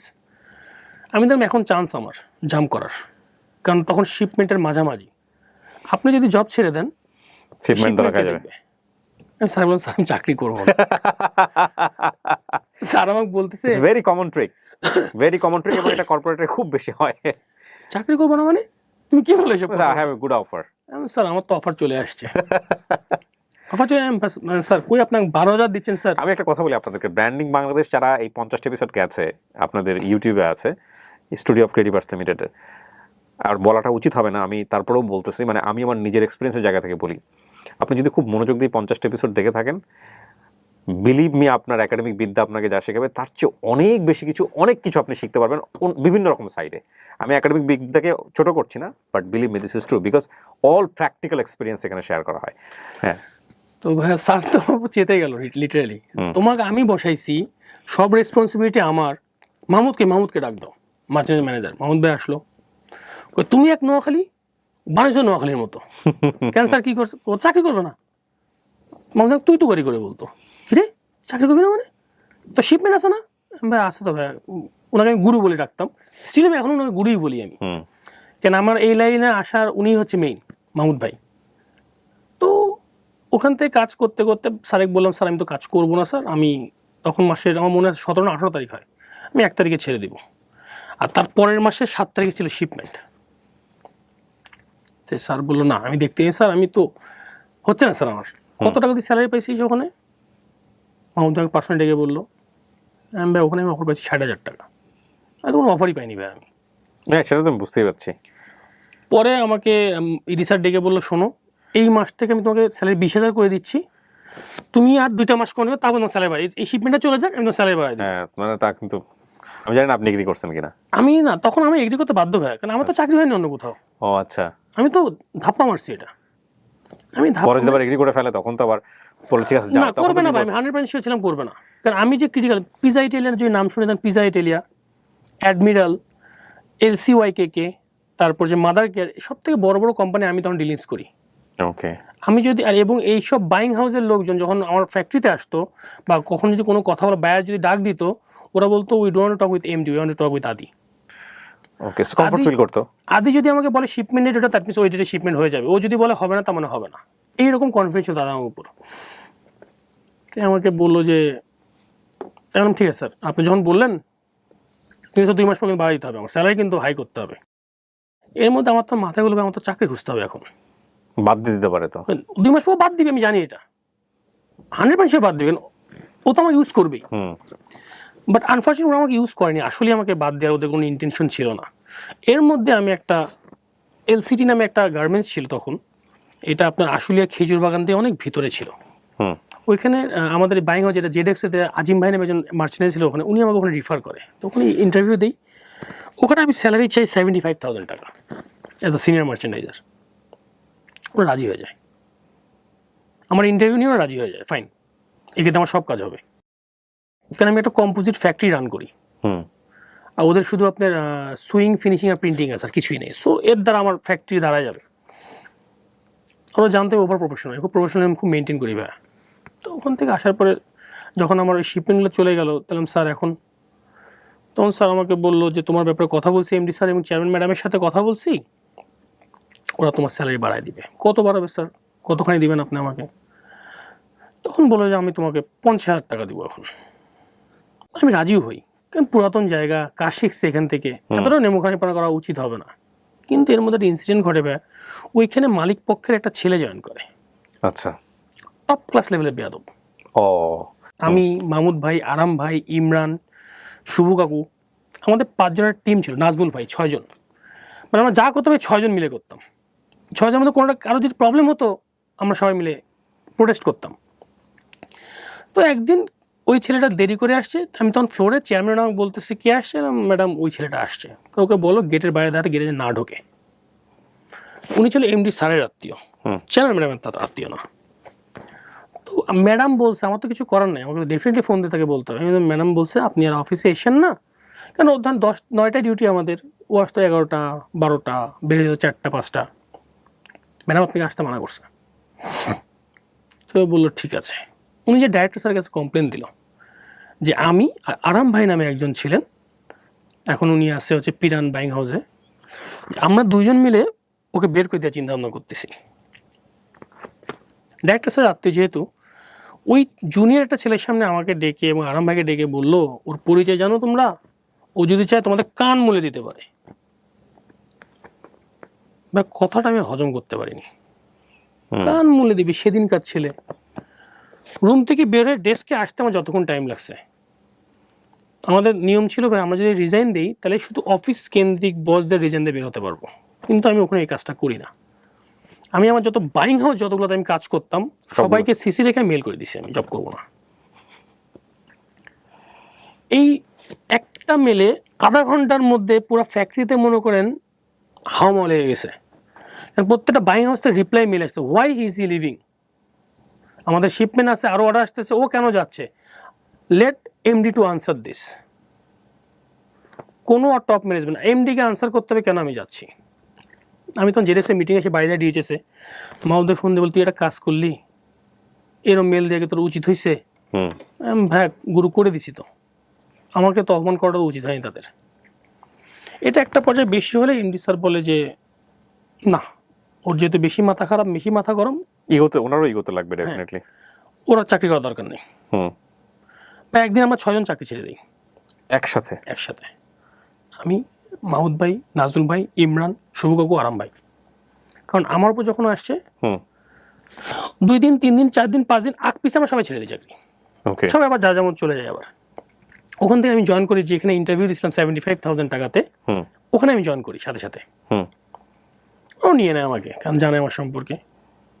ওইখানে ভাই আমি জব করি 7 দিন। তখন আমার স্যালারি 75,000 টাকা হয়ে যায়।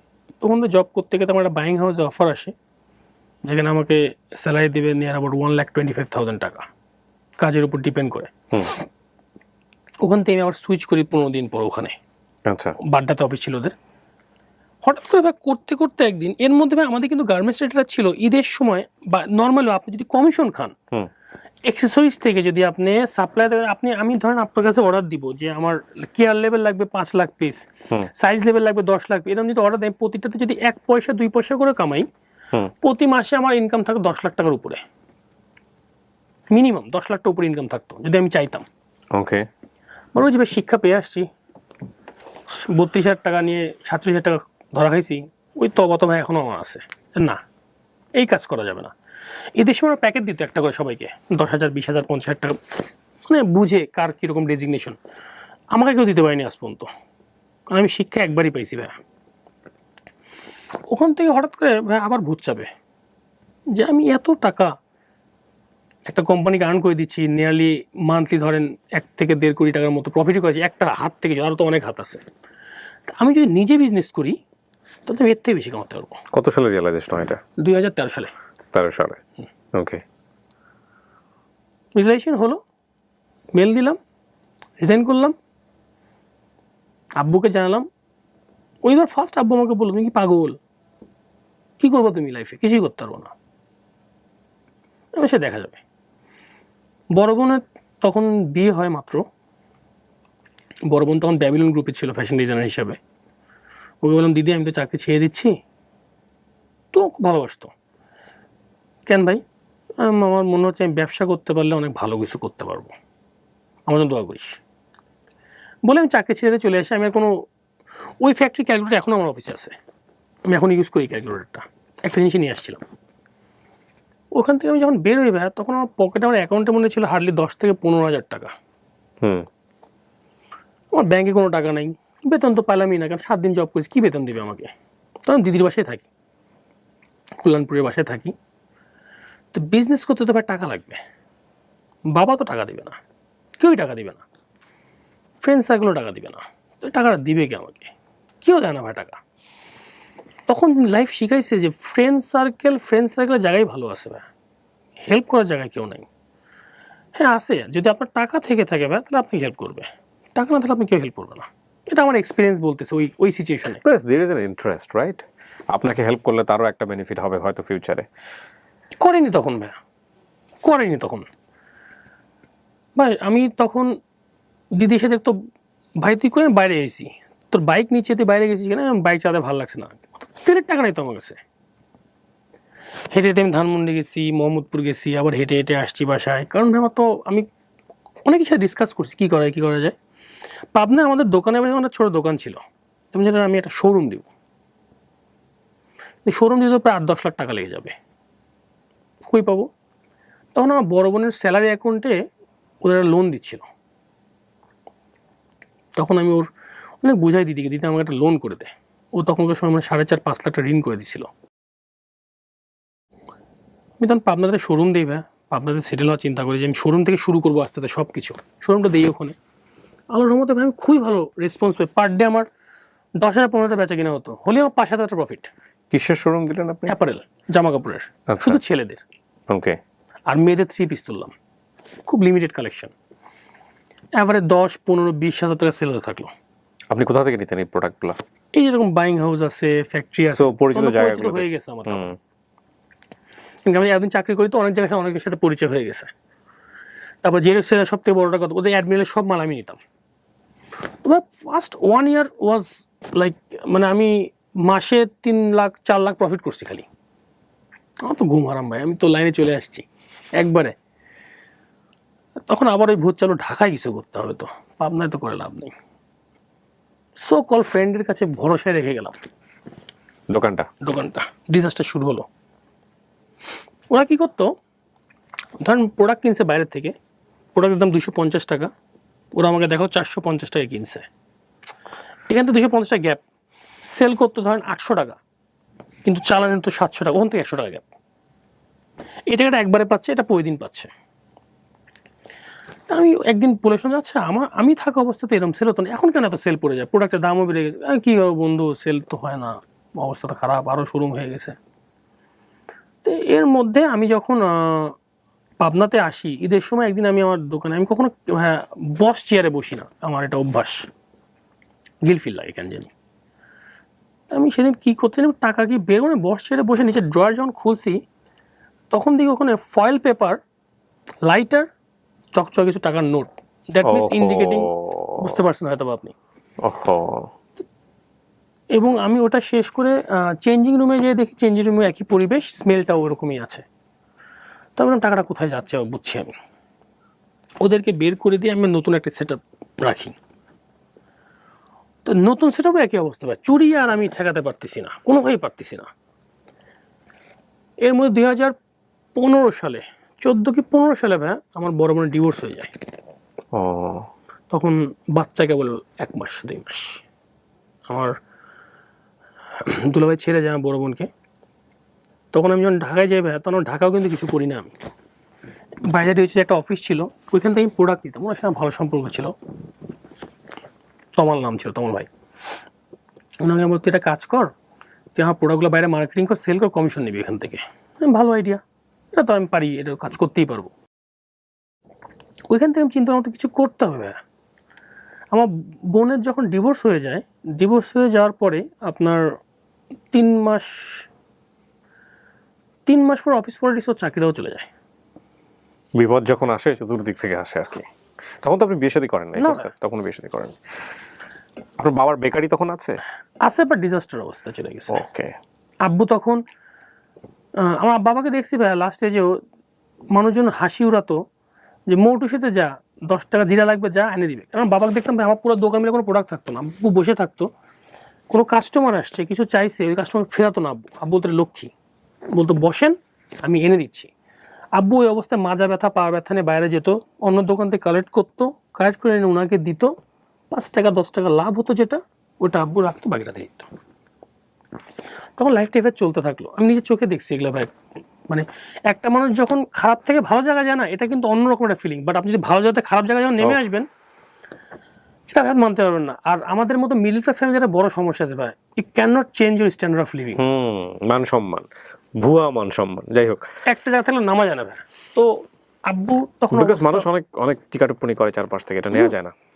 আব্বু তখন এইভাবে ব্যবসা করতেছে, দিদির চাকরি চলে গেল, এখন আমি কি করব, সংসার তো চালাতে হবে, বোনটা ডিভোর্স, ছোট ভাইগনা আছে।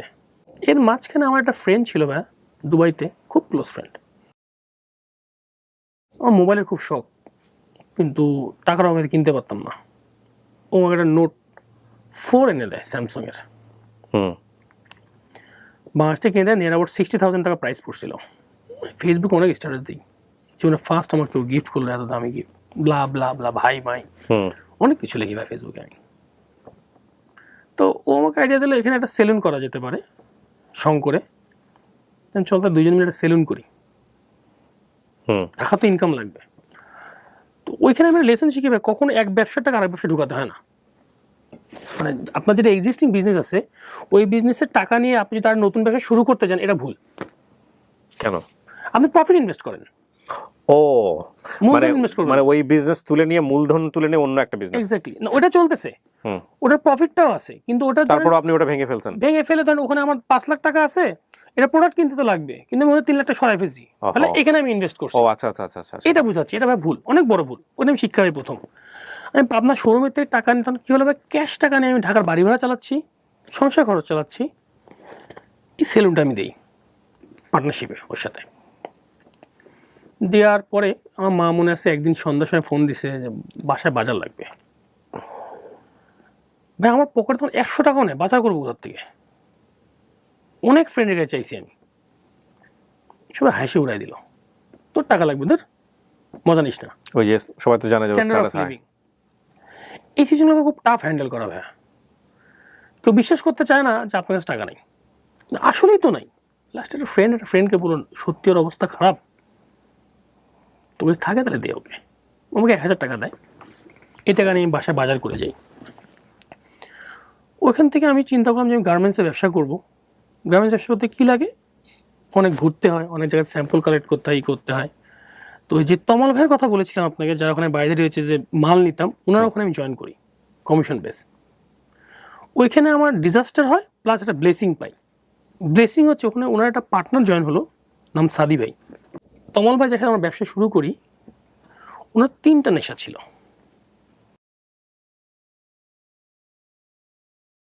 তমাল ও কী করলো, আমাকে একবার লোভ দেখালো যে শোন এখানে একটা 10 লাখ টাকা ইনভেস্ট করলে প্রায় 3-4 লাখ টাকা প্রফিট হবে, ম্যানেজ করতে পারিস কিনা। তো আমি 3-4 লাখ টাকা ম্যানেজ করছিলাম কোথার থেকে, বাট অ্যাট দ্য এন্ডে যে ওই সাদিভাও প্রায় 14 লক্ষ টাকার মতো ইনভেস্ট করছিল। আমরা দুজনেই ফেসে যাই ওখানে, লাইফ শেষ হয়ে যায় ওখানে আমাদের। সব টাকা উনি মেরে দেয়, উনিও শেষ হয়ে যায়, আমরাও শেষ হয়ে যাই। একটা বাজে হাতাহাতিও হয় ওখানে, কিন্তু মাথা তখন কাজ করতেছে না। তখন সাদিফের ভাই প্রেগনেন্ট, ভাবি তখন প্রেগনেন্ট, টাকা তো লাগবে, উনি টাকা পয়সা সব মেরে দেয় ভাই আমাদের। এরপরে ভাই ওখান থেকে আমরা যখন চিন্তা করি যে না কিছু তো করতে হবে, তো যখন ওই সেলুনে যেতাম, কী ব্যাপার কী হচ্ছে বেচা কেনা কেমন, লোকজন যেতাম, বস খুব ভালো হচ্ছে, খুব ভালো সেল। ওইখানে আবার আমার ফ্রেন্ডের ছোটো ভাইকে বসালো অ্যাজ এ ম্যানেজার। ওর বেতন দিল 14 না 15,000 টাকা। যখন ওদেরকে জিজ্ঞাসা করি তখন এখানে ব্যবসা অবস্থা খুব খারাপ, এই মাসে লস, ওই মাসে লস, সেই মাসে লস, ওই মাসে লস। লস হতে ভাই লসই, 1 বছরে 1 কাপ চা খাওয়ার টাকা পেলাম না এখানে, তাহলে ব্যবসা করে লাভ কী? তো একবার ট্রিক্স খাটায় বললে এক কাজ কর, দোকানটা তুই নিয়ে নে, তুই চালা। কেন ও জানতো আমি থাকি ভাই তখন উত্তরাতে যে আমার ধানমন্ডিতে ওই সেলুন দেখা তো সম্ভব না ভাই। তাই আমি বললাম না এক কাজ কর, তুই নিয়ে নে, আমার যে ইনভেস্টার আছে আমাকে দিয়ে আমি কিছু করি, এদিকে কিছু করি। ও আমাকে সেকেন্ড আর কিছু বোঝায়নি। একটা কথা মনে রাখবেন ভাই, আপনি যদি জীবনে কাউকে ঠকান, আপনি ঠকবেন। এবং লাইফের ওখানে একটা আমার লাইফ চেঞ্জ হয় ওই দিন থেকে, যে মানুষ যে বলে মানুষের মানুষ ঠকায় বেঁচে যাবে, এটা ভুল কথা ভাই। মানুষ ঠকবে, আপনাকে যে ঠকাবে সে ঠকবে। রিজিকের মালিক তো আল্লাহ। তো ওইখান থেকে বের হয়ে আসি। এখন হচ্ছে ইন্টারেস্টিং পার্ট, আমি ওর কাছে তখন প্রায় 1,65,00,000 টাকার মতো পেতাম। ও আমাকে যখন হিসাব দেয় তখন লেখা আছে নিচে মোবাইল 60,000 টাকা। ও ওকে, আমি কোশ্চেন করি, আমার মোবাইল এখন স্ক্রিনশট সব রেখে দিয়েছি আমি স্মৃতি হিসাবে। এই মোবাইল সেটা কোন মোবাইল, ডাইরেক্ট কোশ্চেন করি, কই যে তোকে মোবাইল কিনে দিলাম যে। তাহলে ভাই ওটা তুই গিফট করছিলি আমাকে, তো ওইটা টাকা কেটে নিচ্ছিস কেন? তখন আমাকে অ্যান্সার দেয়, আমি কি এত বড় লোক তোকে 60,000 টাকা মোবাইল গিফট করবো? তোর কি মনে আমি এত পাগল ফেসবুকে তোকে ভাই ভাই করে স্ট্যাটাস দেবো, তুই আমাকে গিফট করছিস? না ভাই ওই টাকা তো কাটা হবে। তাহলে ঠিক আছে কাট, বাকি টাকা দে। পরে অনেক কিছু ছোটো ভাই এই ঝামেলা করছে, ওই ঝামেলা আজ দেবো কাল দেবো। পরে আমার একদিন আমাকে মেসেজ দেয়, তখন দুবাইতে ছিল, মেসেজ দেয় যে তুই আরও তো 1,10,20 পাবি, আমি তোকে এক কাজ করি 50,000 টাকা দেবো, বাকিটা তুই ফি সাওয়ালিল্লাহ করে মাফ করে দে। তা আমি ওকে তখন একটা কথা বলি যে আমি তোকে মাফ করবো না কোনো দিন, টাকা যদি দিস পুরো টাকা দিবি, নাহলে এই দাবি আমার তো কি আমাদের মতো এই দাবি থাকলো যে এই টাকা আমি তোর কাছ থেকে পাবো আমি। কিন্তু তুই যেটা করলে ঠিক করস নি। খুব বেস্ট ফ্রেন্ড ছিল, এবং আমার এই ফ্রেন্ডের বিয়ের জন্য মার পা পর্যন্ত আমি আন্দোলন ধরছি, রাজি হন চাচি বিয়ে করতে হচ্ছে, বিয়েটা দেন এই মেয়ের সাথে। সেলুন কিন্তু চলে গেল ভাই, এদিক ডিএইচএস এর অফিস, ওইখান থেকে বের হয়ে আসলাম আমি সাদি ভাই। এখন আর কিছু করার নেই আমার লাইফে। ওই দিন আমার মাথায় একটা জিনিস আসছিল ভাই, প্রচণ্ড ডিপ্রেশনে পড়ে যাবে, ছাদে সময় কাটাই, ফ্রেন্ড সার্কেল কেউ দেখা করে না, কথা বলে না। দেখা করলে ও নিয়ে যাবো, টাকা লাগবে, খরচ দিতে হবে, ওর সিগারেট খেলে সিগারেটের খরচ দিতে হবে, চা খেলে চায়ের খরচ দিতে হবে, আমার কাছে নাই টাকা। মজার ব্যাপার, আমার ইন্ডিয়া থেকে এক ফ্রেন্ড ফোন দেয়, কী অবস্থা, কেমন? ভালো আছি, হ্যান ত্যান, তুই কেমন? ভালো। কী অবস্থা? আমি খুব ডিপ্রেশন আছে, লাইফের এই ট্র্যাজেডি চলতেছে এখন, বোনটা ডিভোর্স হয়ে গেছে, ভাগনা আছে, সংসার তো চালাতে হবে আমার। ও আমাকে তখন বললো 2015 সালে তুই হাজ্জাতের নামাজ পড়বি। আপনি ফ্যামিলিয়ার কিনা আমি জানি না। আমি হাজ্জাত না তাহাজ্জুদ? হাজ্জাত। আচ্ছা, ফ্যামিলিয়ার কি আপনি? না। আচ্ছা আমি একটু বলি যদি টাইম দেন। হ্যাঁ, হাজ্জাত নামাজের 2 রাকাত সুন্নত নামাজ, এটা নফল নামাজের না, ফরজ নামাজের পর পড়তে হয়। আপনি ধরেন এটা পড়তে পারবেন আপনি ফজরে, জোহরে, মাগরিবে। আচ্ছা, আপনি ফরজ পড়লেন, ফরজ পড়ার পর যে সুন্নতটা পড়লেন 2 রাকাত, এরপরে 2 রাকাত পড়তে হবে। ওকে। এই নামাজটার ফজিলত হলো আপনি নিয়ত করে পড়বেন এবং 2 রাকাত নামাজে 4 বার তো সেজদায় 10 বার করে লা ইলাহা ইল্লা আনতা সুবহানাকা ইন্নী কুনতু মিনাজ জালিমিন এটা পড়তে হবে। ওকে, আমার জানা নাই, যদি আপনি করেছেন প্র্যাকটিস, সেটা আপনি বলছেন। হ্যাঁ, লাস্টের রাকাতে লাস্টে যে সেজদায় দিয়েছেন আপনি, এটা 10 বার পড়ার পর আপনি ওই পার্টিতে বসে আল্লাহর কাছে চাইবেন। সেজদায় আল্লাহর কাছে চাওয়ার বিধান আছে, এটা আমি জানি। হ্যাঁ, হাজ্জাত নামাজ দেখেন আছে ভাই। 2015 থেকে আজকে পর্যন্ত মিস করিনি কোনোদিন। ও ইটস বিউটিফুল। মানুষ মানে প্রেমে পড়ে, আমি নামাজের প্রেমে পড়ছি ভাই। মানে it works in your life. যা চাইছি তাই পাইছি আল্লাহর কাছে। সুবহানাল্লাহ। যা চাইছি ভাই। কেউ যদি বলে আল্লাহর কাছে পাওয়া যায়, ভুল কথা বলে। চাইতে হবে। এখন আপনার চাওয়ার আল্লাহ বুঝতেছে আপনাকে 50 টাকা দিলে হবে। আপনি যদি বলেন আল্লাহর কাছে 50 লাখ টাকা দাও, আল্লাহকে দিবে ভাই আপনাকে? তোমার যতটুকু যোগ্যতা অতটুকু চাও আল্লাহর কাছে। বা বলেন আমার যোগ্যতা বাড়িয়ে দাও। এক্স্যাক্টলি। ওইখান থেকে যখন আমি বের হইবে, আমি নামাজটা তখন পড়া শুরু করলাম, যা আছে কপালে। অনেক নিয়মিত করছি। নামাজ কালাম আগে করেই পড়ি ভাই আমি। তো ওইখান থেকে নামাজ পড়া ধরলাম। তখন লাইফের মেইন স্ট্রাগল শুরু হলো আমার ঢাকার লাইফের। আমার কাছে এত বড় একটা স্যাম্পলের ব্যাগ থাকতো 20 থেকে 30 কেজি। আমি স্যাম্পলে সারাদিন ঘুরতাম ভাই বাইরদের কাছে, কোন টাকার চলে না চলে, কোনো শোরুমে গেতাম চলবে কিনা। শেষ করে আমি লাঞ্চের টাইমে আসতাম, লাঞ্চ 2টা থেকে 2:30টার মধ্যে আমি ক্যাপ্টেন ওয়ার্ল্ড ওখানে শাহিন ভাই একটা মসজিদ আছে এই বনানীতে, না বনানী না, জাহাঙ্গীর গেটে। জাহাঙ্গীর গেটের ক্যাপ্টেন ওয়ার্ল্ড। এক্স্যাক্টলি। ওখানে যে মসজিদটা আছে শাহিন মসজিদ, ওখানে আমি 2 জোরে নামাজ পড়তাম, নামাজ পড়ে ঘুম দিতাম। কারণ বাসায় গেলে দুপুরে যদি খাওয়াটাও খাই তাহলে একবেলা খাওয়া শর্ট পড়লো। মাথায় অনেক কিছু ঘুরতো ভাই। কোনো জায়গায় গেলে রেস্টুরেন্টে খেতে বসছি ভাই, প্রাইস দেখে উঠে আসছি। কাটাইছি কিন্তু ভাই লাইফ এরকম আমি। তো ওখানে নামাজ পড়ে ঘুমাতাম, ঘুম থেকে উঠতাম আসরের নামাজ সময়, আসরের নামাজ পড়ে কাজ টাজ করে। আপনি চিনবেন তো গুলশান 2-এ গোল চত্বরের চায়ের দোকান আছে, রংপুর চায়ের দোকান, সুলতান ড্যানের ঠিক নিচে। ওইখানে আমার মিটিং প্লেস থাকতো। সাদি ভাই আসতো, অফিস শেষ করতাম, সাদি ভাই ইউনিয়ন গ্রুপে জব করে। সাদি অফিস থেকে আসতো, ওখানে আমরা কথা বলতাম, ভাই কীভাবে কী করা যায়, এটা কীভাবে করা যায়, ওটা কীভাবে করা যায়। ওটা আমার মিটিং প্লেস ছিল। 3 মাস দৌড়াদৌড়ির পরে ভাই মান্নান ভাই নামে একজন উত্তরাটা বায়ার বসলো, দুবাইয়ের বায়ার। ওনার কাছে আমি একটা অর্ডার পাই, হাফ প্যান্টের অর্ডার। এখন ভাই আমি খুব অনেস্ট টাইপের কাজ করি, তো ওনাকে বললাম যে ভাই আমার, উনি 27,000 পিস অর্ডার অ্যাপ্রুভ করলো, কিন্তু টাকা তো না ভাই, মাল দিব কোথার থেকে? তো ওনাকে আমি বললাম ভাই একটা কাজ আছে। উনি আমাকে বলে ভেঙে ভেঙে দেন, 2,000 পিস করে দেন, আবার টাকা দিচ্ছি, আবার যান। তো 2,000 পিসের দাম, তখন ভাই আমি দেখলাম 7 পিস আমার পার পিসে 40 টাকা করে প্রফিট। তো 7,000 পিস 40 টাকা প্রফিট, মানে বুঝতে দেন আমি কোথায় চলে যাবো একদিনে। 7,000 পিস 40 টাকা, 7,000 পিস 40 টাকা, প্রায় আপনার 10-12-15 লাখ টাকার উপরে মনে হয় মোস্ট অফ তখন প্রফিট ছিল। আমি তখন কি করলাম, ওনাকে বললাম তাহলে একটা কাজ করেন, আমার তো অপশন নাই, আমার বাইকটা আমি আপনার বন্ধক রাখি, বাইকের চাবি 10,80,000 টাকা, 10,80,000 টাকা প্রফিট। বাইকের চাবি, বাইকের কাগজ তার কাছে বন্ধক রাখলাম, রেখে তার কাছে আমি 4 লাখ টাকা নিলাম। বলুন না বাইকের দাম তো 4 লাখ না, 2 লাখ টাকা দিল। মিরপুর একটা গার্মেন্টস, তামান্না গার্মেন্টস, নাম শুনছেন কিনা জানেন, কচু খেতে। এই গার্মেন্টসে ঢুকে একটা মিডিয়ার মাধ্যমে এখান থেকে প্রোডাক্টগুলো দিতে হবে। তবে আপনি কয়বার 7,000 পিস প্রোডাক্ট, 2 লাখ টাকাতে প্রোডাক্ট নিয়ে ওখানে ডেলিভারি দেবেন, আবার কতবার দেবেন আপনি সারাদিনে? মানলাম একটা গেম খেললো আমার সাথে, বললো এক কাজ করেন, আপনার তো ঝামেলা হচ্ছে, আপনি আমাদের নিয়ে চলেন ওখানে, নিয়ে চলেন, আমি একবারে ক্যাশের মাল নিয়ে এসে আপনার টাকা আপনাকে বুঝাই দিব। ভাই আমার তখন সারাদিন না খাওয়া, মাথায় তার কাজ করতেছে না কোনো কিছু, বাইক বন্ধক রাখা, আমি যাচ্ছি পিক আপে করে, আসতেছি পিক আপে করে। আমি ঠিক আছে চলেন। তখন রাত 8টা 8:30 বাজে, ফ্যাক্টরিতে নিয়ে আসি।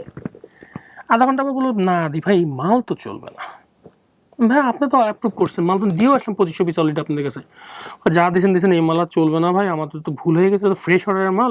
অনেক কথা বলে আমাকে 2500 পিসের প্রফিট যেটা হয়, আর 2500 পিসের 5,000 পিসের প্রফিট আমাকে দিয়ে বললো বাদ দেন, চলে যাই, চলেন। পরদিন জানতে পারলাম উনি ওখান থেকে মাল বের করে নিচ্ছে অলরেডি। ওই ফ্যাক্টরির সাথে কথা বলে, মালিকের সাথে কথা বলে, কেন আমিও 40 টাকা কম দিচ্ছি ফ্যাক্টরিকে, উনি আর 10 টাকা বাড়ায় দিছে। ফ্যাক্টরিতে এভাবেই করে। তো ওনারও কিছু লাভ হয়েছে এখানে। এক্স্যাক্টলি। তখন ভাই আমি ওইখান থেকে আস্তে আস্তে দেখলাম আমি যাদের সাথে ব্যবসা শুরু করছি সবাই ভাই এরকম ফ্যাক্টরিতে যেয়ে পোল্ট্রি মাল নিত না, কোনো একটা সমস্যা চলে আসতো, পরে আবার মালটা বের করে নিত। তো দেখলাম ভাই এই ট্রেড তো ভালো না, অনেস্টির কোনো দাম নেই। সাথে বললাম ভাই কী করবো বলেন তো, আর তো পারতেছি না। এর মধ্যে আমি যেটা ভুল করতেছি, আমি কিন্তু আমার শোরুমের সব ক্যাশ টাকা খরচ করতেছি, কিন্তু ভাই মাল কিন্তু কিনতেছি না আমি শোরুমের জন্য, পাবনা শোরুমের ক্যাশ যেটা সেল হচ্ছে ওটাতে সংসার চলতেছে, বাড়ি ভাড়া চলতেছে, খাওয়ার চলতেছে, আমিও চলতেছি যতটুকু চলনীয়। তো ভাই ওখান থেকে আমরা তখন প্ল্যান করি যে আমরা বেসিক্যালি শোরুম বেস বিজনেস করবো, কারণ তখন অ্যাস্টোরিয়ন, আর্টিসনের, রাইজিং ওরা অনেক প্রোডাক্ট নেয় আপনাদের শুনি আমরা। তো তখন আমি বিজনেস একটু চেঞ্জ করলাম, সব স্যাম্পল নিয়ে আমরা এইসব শোরুমগুলোতে মাল দেওয়া শুরু করলাম। রাসেল ভাই আর্টিসনের মালিক, কবির ভাই অ্যাস্টোরিয়নের ওনার, তো এদের এখানে প্রোডাক্ট দিয়ে শুনে আলহামদুলিল্লাহ খুব ভালো করা শুরু করলাম। তো আপনার বিভিন্ন জায়গা থেকে প্রোডাক্ট নিয়ে ওখানে আমরা ডেলিভারি দিয়ে শুরু করলাম, দিয়ে আমরা বাইরে দিয়েছি একটা অফিস নেই, প্রথম অফিস আপনি এবং সাদি দুজন, আমি এবং সাদি ভাই। অফিস নেওয়ার পরে অতি লাভে তাদের নষ্ট হয়, একটা বায়ার পাই আমরা। তো উনি কী করেন আমাদের কাছ থেকে, উনি নাইটি নেয়, নাইটি। আচ্ছা। তো উনি 3বার নেওয়ার পরে 4বারের বার উনি বললো যে আমার আরও নাইটি লাগবে। সো আমাদের ক্যাশও শর্ট ছিল, তো প্রফিট প্লাস আসলে সব টাকা ইনভেস্ট করে ফেলি ওর মধ্যে, মানে বড় একটা লট। প্রোডাক্টটা নিয়ে আসার পর উনি ক্যান্সেল করে দেয়, উনি আর প্রোডাক্টটা নেয় না। এখন নাইটি বিক্রি করবেন কোথায়? তো বাংলাদেশের মানুষ তো খুব একটা ইউজও করে না। না, তো ওইটাতে আমরা পার পিসে 140 টাকা লস করে বিক্রি করে দিই। ক্যাশ তো লাগবে, ওখানে ক্যাশের একটা অনেক বড় শর্টেজ চলে আসে ভাই। এর মধ্যে 2016 সালে 17তে আমি বিয়েও করি। যখন আমি বিয়ে করি তখন আমার পকেট মোটামুটি পুরাই ফাঁকা, কোনো টাকা ছিল না। অনেক কষ্টে অ্যারেঞ্জ করে আমি আমার নিজের বিয়েটা করি, কেন আমার মাথায় ছিল দিদির বিয়ে তো আব্বু দিছে, আমার বিয়েটা আব্বুই দিয়ে দিবে। বাট কিছু সিচুয়েশনের কারণে আব্বু এই পরিমাণ আমাকে হেল্প করতে পারেনি। আমার একটা প্রশ্ন মাথায় এসছে যে আপনি যেখানেই দেখেছেন অবস্টাকল, সমস্যা আছে বা একটা বড় অপরচুনিটি আছে, ভালো অপরচুনিটি আছে, আপনি সঙ্গে সঙ্গে কুইট করেছেন। যেমন আপনি নোকিয়াতে বলেছিলেন যে আপনার রিজাইন লেটার মোটামুটি লেখা থাকতো ডেস্কে।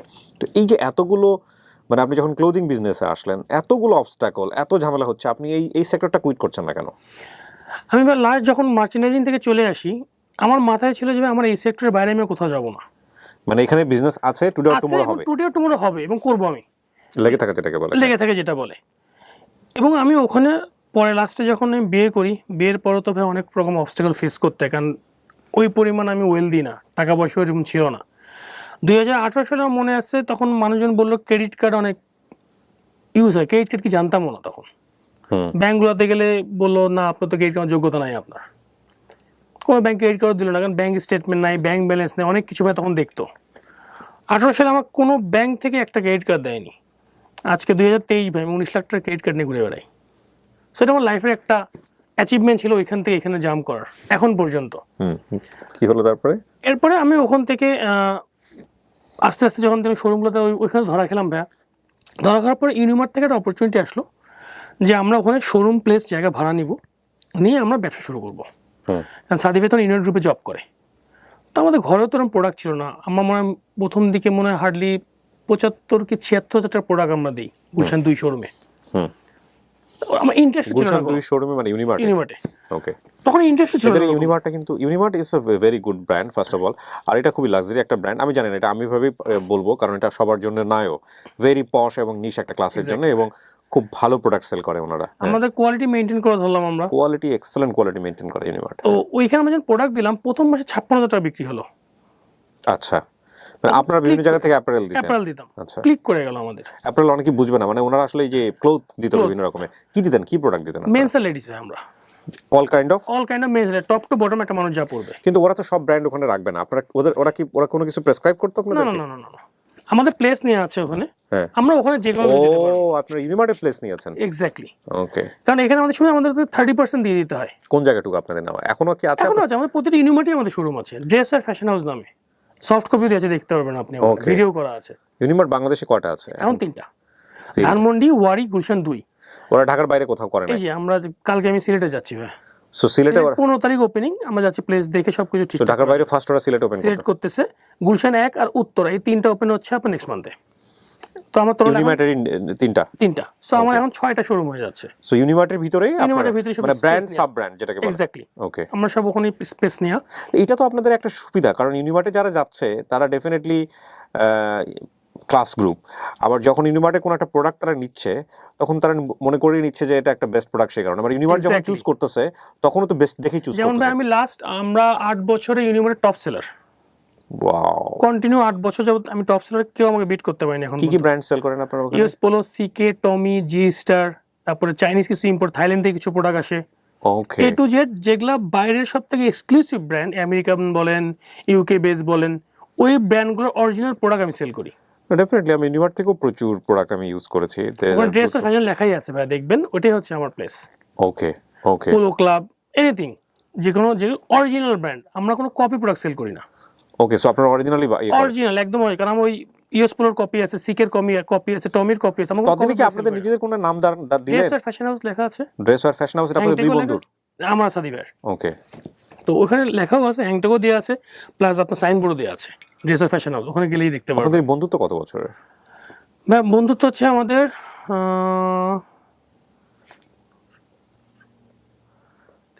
9 বছর। তো ঝামেলা হয় না কোন ধরনের? একটা ইন্টারেস্টিং পার্ট আছে ভাই এটার, আমার আর ওনার মধ্যে কোনো ডেট ডকুমেন্ট নাই। কালকে তো বলে দিতে পারে সব বিজনেস আমার, অপশন নাই তার। বিজনেস যত লোন সব আমার নামে, ট্রেড লাইন সব আমার নামে। আচ্ছা, আমার আর ওনার মধ্যে ভালোবাসা এবং বিশ্বস্ততা এমন একটা জায়গায় গেছে ভাইয়া, আমরা কোনো কিছু না কারো কখনো কোশ্চেন করি না। ভাইয়া জব করার জন্য পুরো অফিসের ডিসিশন মেকার হচ্ছে আমি। বেসিক্যালি ভাইয়া জব করেন ইউনাইটেড গ্রুপে। ও উনি একটা পরিচয় পরে দিব আমি, উনি ওই গ্রুপে জব করেন। So he was blessing united to গ্রুপেরই তো ইউনিমার্ট। গ্রুপ, ও এক্স্যাক্টলি আচ্ছা আচ্ছা, সো সামহাউ ওই সুযোগটা ওনারা পেয়েছে, রাইট। এবং he is blessing to my life. United গ্রুপের কিন্তু একটা বিখ্যাত ইউনিভার্সিটিও আছে, ইউআইইউ, ইউনাইটেড হসপিটাল। হ্যাঁ ইউনাইটেড হসপিটাল, হ্যাঁ। তো ওইখানে জানি ক্লাস করে বিজনেস আলহামদুলিল্লাহ খুব ভালো রেসপন্স পাচ্ছি আমরা। এর মধ্যে 2020 সালে আমার আব্বু স্ট্রোক করে। ওকে, স্ট্রোক করার পরে 4 মাস থেকে মারা যায় আব্বু, ছেড়ে চলে যায় আব্বু। আমার বাবার যে ব্যবসা ছিল বলেছিলাম না প্রথমে, মৌরুষি বেকারি, তো ওদিনটা শেষ, ডিজাস্টার। আপনি ধরলেন না কেন হাল? আমি তখন যে হালটা ধরলাম ভাইয়া। ও ধরছেন অলরেডি? মৌরুষি আমি টেক ওভার করি, আমার নামে সব ডকুমেন্টস করি, লাইসেন্স, ট্রেড লাইসেন্স। এর মিন টাইম ভাইয়া পাবনায় ততদিনে আরও 2টা বেকারি, আর একটা বেকারি বনলতা নাম বেকারিটার, পুরো পাবনা ক্যাপচার করে ফেলছে অলরেডি। বনলতা, ঢাকার বনলতা যিনি। তা আমি যখন শুরু করতে নিলাম প্রচুর অবস্ট্রাগল আসলো ভাইয়া, মানে আমার যেখানে প্লেস হচ্ছে cream place of Pabna city, কেউ হেল্প করলো না ভাই। একটা বাপ, চাচা, ফুপু, কি একটা মানুষ আমাকে হেল্প করেনি। যখন মৌরুষি কি আপনার বোনের নাম? না, কারোর নাম না ভাই। ইন্টারেস্টিং না এরকম একটা সবাই নাম? এটাই মনে করে ভাই মৌরুষি বোনের নাম, না, এটা জাস্ট আব্বুর চিন্তা ভাবনায় ছিল। ওকে, তো যখন আমি মৌরুষি শুরু করি ভাইয়া, যখন শুরু করতে যাই, উনি আমার পিছিয়ে অনেক লোক লাগায়। তবে আমার যেটা খুব প্লাস পয়েন্ট ছিল, উনি লোক লাগাইছে আমাকে যেসব ডিপার্টমেন্ট থেকে, এবং আমি বেরোয় চলে আসছি ক্লিয়ার করে। বিএসটি লাগাইছে, বিএসটি আমার সার্টিফিকেট হয়ে গেছে। লেবার অফিস লাগাইছে, লেবার সার্টিফিকেট পেয়ে গেছি। ফায়ার অফিস থেকে লাগাইছে, ফায়ার লাইসেন্স করছি। সিটি কর্পোরেশন লাগাইছে, সিটি কর্পোরেশনের হোল্ডিং ট্যাক্স, এগুলো সব ক্লিয়ার করছি। কারণ আমি কিন্তু জানতাম না ভাইয়া কী করতে হয়। পরিবেশ দপ্তর আর অনেক কিছু আছে, একটা ফ্যাক্টরি করতে অনেক ডকুমেন্টস লাগে, তো এগুলো তো আমার আইডিয়া ছিল না। তো উনি আমাকে ধ্বংস করার জন্য পিছিয়ে লাগাইছে, আপনি উঠে গেছেন। আমি উঠে গেছি ভাইয়া। আল্লাহর রহমতে ভাই আমি লাস্ট 10 মাস যাবত, সাড়ে 10 মাস হয়েছে আমার মোটিভি রিওপেনিং করা। আগে তো অন্য একটা পর্যায়ে ছিল। এটা আমি অ্যাডভান্স ভাই, এটা আমি অনেকে বলছিল আমাকে যে 50 লাখ টাকা অ্যাডভান্স দিবে, 5 লাখ টাকা ভাড়া দিবে। বাট আমার শুধুমাত্র করার পিছনে রিজন হচ্ছে ভাই আমার বাপটাকে যেন কেউ ভুলে না যায়। ওইটা এখনো লঞ্চ, এটা চলছে এখনো? চলছে। এটা কি প্লেসটা কি আপনাদের? প্লেসটাই আপনাদের? ও ওয়াও। 50 লাখ টাকা অ্যাডভান্স বলছে, 5 লাখ টাকা ভাড়া বলছে। তখন আমি রিয়েলাইজ করেছি এইটা যদি আমি দিয়ে দিই, তাহলে মৌটুসি যে নামটা, আমার বাবার যে পরিচয়টা, এটা সারা জীবনের জন্য মুছে যাবে। বাবাকে কেউ চিনবে না আর। শুধুমাত্র বাবার নামটা ধরে রাখার জন্য ভাই আমি এত পরিমাণে স্ট্রাগল করছি এই দোকানটা দাঁড় করানোর জন্য। একটা মানুষ, ফ্যামিলি বলেন, ফ্রেন্ড বলেন, 2 ফ্রেন্ড আমার লাইফে খুব ব্লেসিং ভাই। যেমন আমার একটা ফ্রেন্ড আছে, আমার কাকা বলি, সাজিদ, একটা সৈকত, আর আমার খুব কাছের ভাই, আমার মানে জানে দোস্ত বোন, আমার 2টা বান্ধবী আছে, একটা নাম শান্তু, একটা নাম রুষা, একটা মালয়েশিয়া থাকে, একটা অস্ট্রেলিয়া থাকে। দে আর ব্লেসিং টু মাই লাইফ। সবসময় গাইডলাইন, পজিটিভ গাইডলাইন, কী করলে ভালো হবে, কী করে, সবসময় আমাকে ভাই এরা মোটিভেট করছে। আমার বোনরা ছিল, আমার ওয়াইফ আছে। ওয়াইফ ও কোনো জিনিস আমাকে না বলেনি ভাইয়া, করতেছো করো। এটা একটা খুব বড় জিনিস, এই সাপোর্টটা না থাকলে এবং হয় না। আরেকটা সাথে বড় প্লাস আমি যদি কখনো কোথাও আমার ফ্রেন্ডসের সাথে ঘুরতে যাই বা আড্ডা মারতে চাই, ও কখনো একটা ফোন দিবে না, that is your time, take your time, তারপর তুমি আসো। That's good. এটা অনেক বড় সাপোর্ট ভাই আমার লাইফে। ঝগড়াঝাটি এটা তো হবেই ভাই, Important, right? প্রবলেম তো হবেই। না, সবার লাইফে আছে। লাস্ট 10.5 মাসে ভাই আমি মৌটুসিতে শুরু করেছিলাম 3 জন মানুষ নিয়ে, এখন আমার মৌটুসি টোটাল এমপ্লয়ি আছে 35। বিউটিফুল। বেকারিতে আমি কাজ শুরু করি 1 জন নিয়ে, এখন বেকারিতে আছে 22 জন। আমার বেকারি এখন লাস্ট 10.5 মাসে আমার সেল হচ্ছে 2.5 CR। ওয়াও, 2.5 CR মানে বুঝতে পারছেন আপনার 2.5 কোটি। এবং এটা সবচেয়ে ইন্টারেস্টিং পার্ট হচ্ছে ভাইয়া, এবং শুধু পাবনার মতো জায়গাতে 2.5 কোটি টাকা কিন্তু অনেক টাকা। মফস্বল শহর এটা একটা। তাও মফস্বল শহর বলা চলে। ঢাকা শহরে হয়তো এটা কিছুই না, একটা প্রতিষ্ঠিত বেকারির জন্য কিছুই না, বাট পাবনার মতো একটা মফস্বল শহরে ইজ হিউজ। আপনি যদি যে কোনো মানুষকে জিজ্ঞাসা করেন মৌটুসি, পাবনা শহরে এক নামে সবাই চিনি মৌটুসি কোনটা। এবং ওই ব্র্যান্ডটাকে আমি এমন জায়গায় নিয়ে আসছি, কারণ মানুষজন এটা ফ্র্যাঞ্চাইজি নিচ্ছে। আমি প্রথমে চিন্তা করেছিলাম যে আমি যাব সব জায়গা, দেখলাম যে কস্ট এফেক্টিভ হচ্ছে না আমার। ওকে, এখন অলরেডি আমার 3টে ডিলারশিপ ছেড়ে দিছি পাবনাতেই, একটা টেবনাতে, একটা হচ্ছে দাপুনিয়া, আর 2জনের সাথে কথা হচ্ছে অলরেডি। ফ্র্যাঞ্চাইজ মানে হচ্ছে ওরা ব্র্যান্ড নেমটা ইউজ করবে, যাই আপনারা হয়তো প্রোডাক্টটা দেখে আসবেন। এক্স্যাক্টলি, আমার প্রোডাক্ট দিব, ব্র্যান্ডটা আমার, প্রোডাক্ট আমার, ওরা আমার কাছ থেকে কমিশন নেবে। ওকে, গুড নিউজ হচ্ছে ভাই, গত সপ্তাহে স্বপ্ন আমাকে ফোন দেয়। ন্যাশনালি ওদের টোটাল 290টা শোরুম আছে, 290টা শোরুমে ওদের বেকারির যত আইটেম আছে they ask me to give. Wow. এটা নিয়ারলি সেল আসবে আপনার ইয়ারলি 8 to 12 CR। ওদের মিটিংয়ে প্রথম 2টা মিটিং ঠিক আছে, থার্ড মিটিং আমি এখনো যাইনি, এটা অন প্রসেসে আছে। আমি দোয়া করি এটা হয়ে যাক। আপনার ওই ক্লোদিং বিজনেসের জায়গাতে আমরা আসতে চাই। ক্লোদিং বিজনেস ভাই, এখন ইউনিমার্টে আমরা যেভাবে ব্যবসাটা করতেছিলাম, ইউনিমার্ট ব্যবসাটা আল্লাহর রহমতে এখন খুব ভালো আমাদের। আমার 3টা শোরুম এখন চলতেছে রানিং, এবং আরও 3টা ওপেনিংয়ে আছে। এটা আমার হচ্ছে ড্রেস আর ফ্যাশন হাউসের একটা অনেক বড় জায়গা। যেমন ইউনিভার্সিটির বাইরে গিয়ে কোনো রকম চিন্তা ভাবনা আছে আপনাদের? চিন্তা আছে বলতে ভাই, আমরা 2025-এ যে আমরা করব, এখন করব না। আচ্ছা। তো এই জন্য আমার প্রোডাকশনের অলরেডি অফিস দেখা শেষ, আমরা এখন সেট আপ দেবো, মেশিন টেশিন সব কিছু। আর কোরবানিদের পরে টার্গেট হচ্ছে ভাই আমরা অনলাইন বেস চলে যাবো, অ্যাপস ওয়াইজ, মানে শুধু ফেসবুকে পেজ করে ওরকম করে আমরা যাবো না। কারণ আমাদের কাস্টমার মোটামুটি ধরেন পার মান্থ এখন পর্যন্ত ধরেন আমাদের 5 থেকে 10 লাখের উপর হয়ে গেছে কাস্টমার সেগমেন্টেশন যেটা বলি আমরা, এবং এদের ফিডব্যাক খুবই ভালো। তো এরা আমাদের অনেক সময় অফার করে যে আপনারা কেন অনলাইন বেস যাচ্ছেন না। এখানে একটা বিষয় আছে, আমরা যে কোনো প্রোডাক্টে যখন ইউনিমার্ট থেকে কিনি, আমাদের কিন্তু মাথায় একটা ব্র্যান্ডই থাকে, অত ব্র্যান্ড আমরা সাব ব্র্যান্ডের কাছে আমরা যাই না, কারণ আমরা জানি অনেকগুলো সাব ব্র্যান্ড এখানে জড়িত। ইউনিমার্ট নিজে কিছু প্রডিউস করে না, হয়তো বা কিছু করে, বাট আমরা সবই ইউনিমার্টের নামই কিনে নিয়ে আসতেছি। ইউনিমার্টের ভিতর থেকে যখন বেঙ্গল মিটটা কিনি, তখন আমাদের চিন্তা হতে আমরা ইউনিমার্ট থেকে কিনছি। এক্স্যাক্টলি। তো তখন একটা, যদিও আমি বেঙ্গল মিটের কথাটা এই কারণে বললাম, Bengal meat is a huge brand বাংলাদেশের জন্য। তো এই যে আমাদের মাইন্ডসেটটা, একটা ব্র্যান্ডের সাথে আরেকটা ব্র্যান্ড কোলাবোরেট করে কাজ করা, সুপার শপগুলোর ক্ষেত্রে তাই হয় ডেফিনেটলি। তো এখন আপনারা যেই ধরেন, আপনারা তো একটা ব্র্যান্ড, সাব ব্র্যান্ড, তারপর আপনারা যাদের কাছ থেকে প্রোডাক্ট নিয়ে আসতেছেন তারা আর একটা ব্র্যান্ড, এতগুলো ব্র্যান্ড যখন মিক্স হয়, তখন আসলে আপনাদের ব্র্যান্ডটা দাঁড়াবে, মানে দাঁড়ানোর তখন ব্র্যান্ড পলিসি কি বলে? আমার ব্র্যান্ড পলিসি বলে ভাই, আমার ড্রেস ওয়ার নামে পরিচিত, যেন আপনি ইউনিমার্টে যদি যে বলেন যে ড্রেস ওয়ারের প্লেসটা কোন দিকে, আলাদা একটা কর্নার দেখিয়ে দিচ্ছে, এটা হচ্ছে ড্রেস ওয়ার। ওকে। বা আপনি যদি কাউকে জিজ্ঞাসা করেন আপনাদের এখানে অ্যাপারেল কাপ থেকে নিলে বেটার হয়, বলবো ড্রেস ওয়ারে চলে যান। ওকে। আমাদের ভ্যালুটা এখন এই পরিমাণ কোম্পানিতে।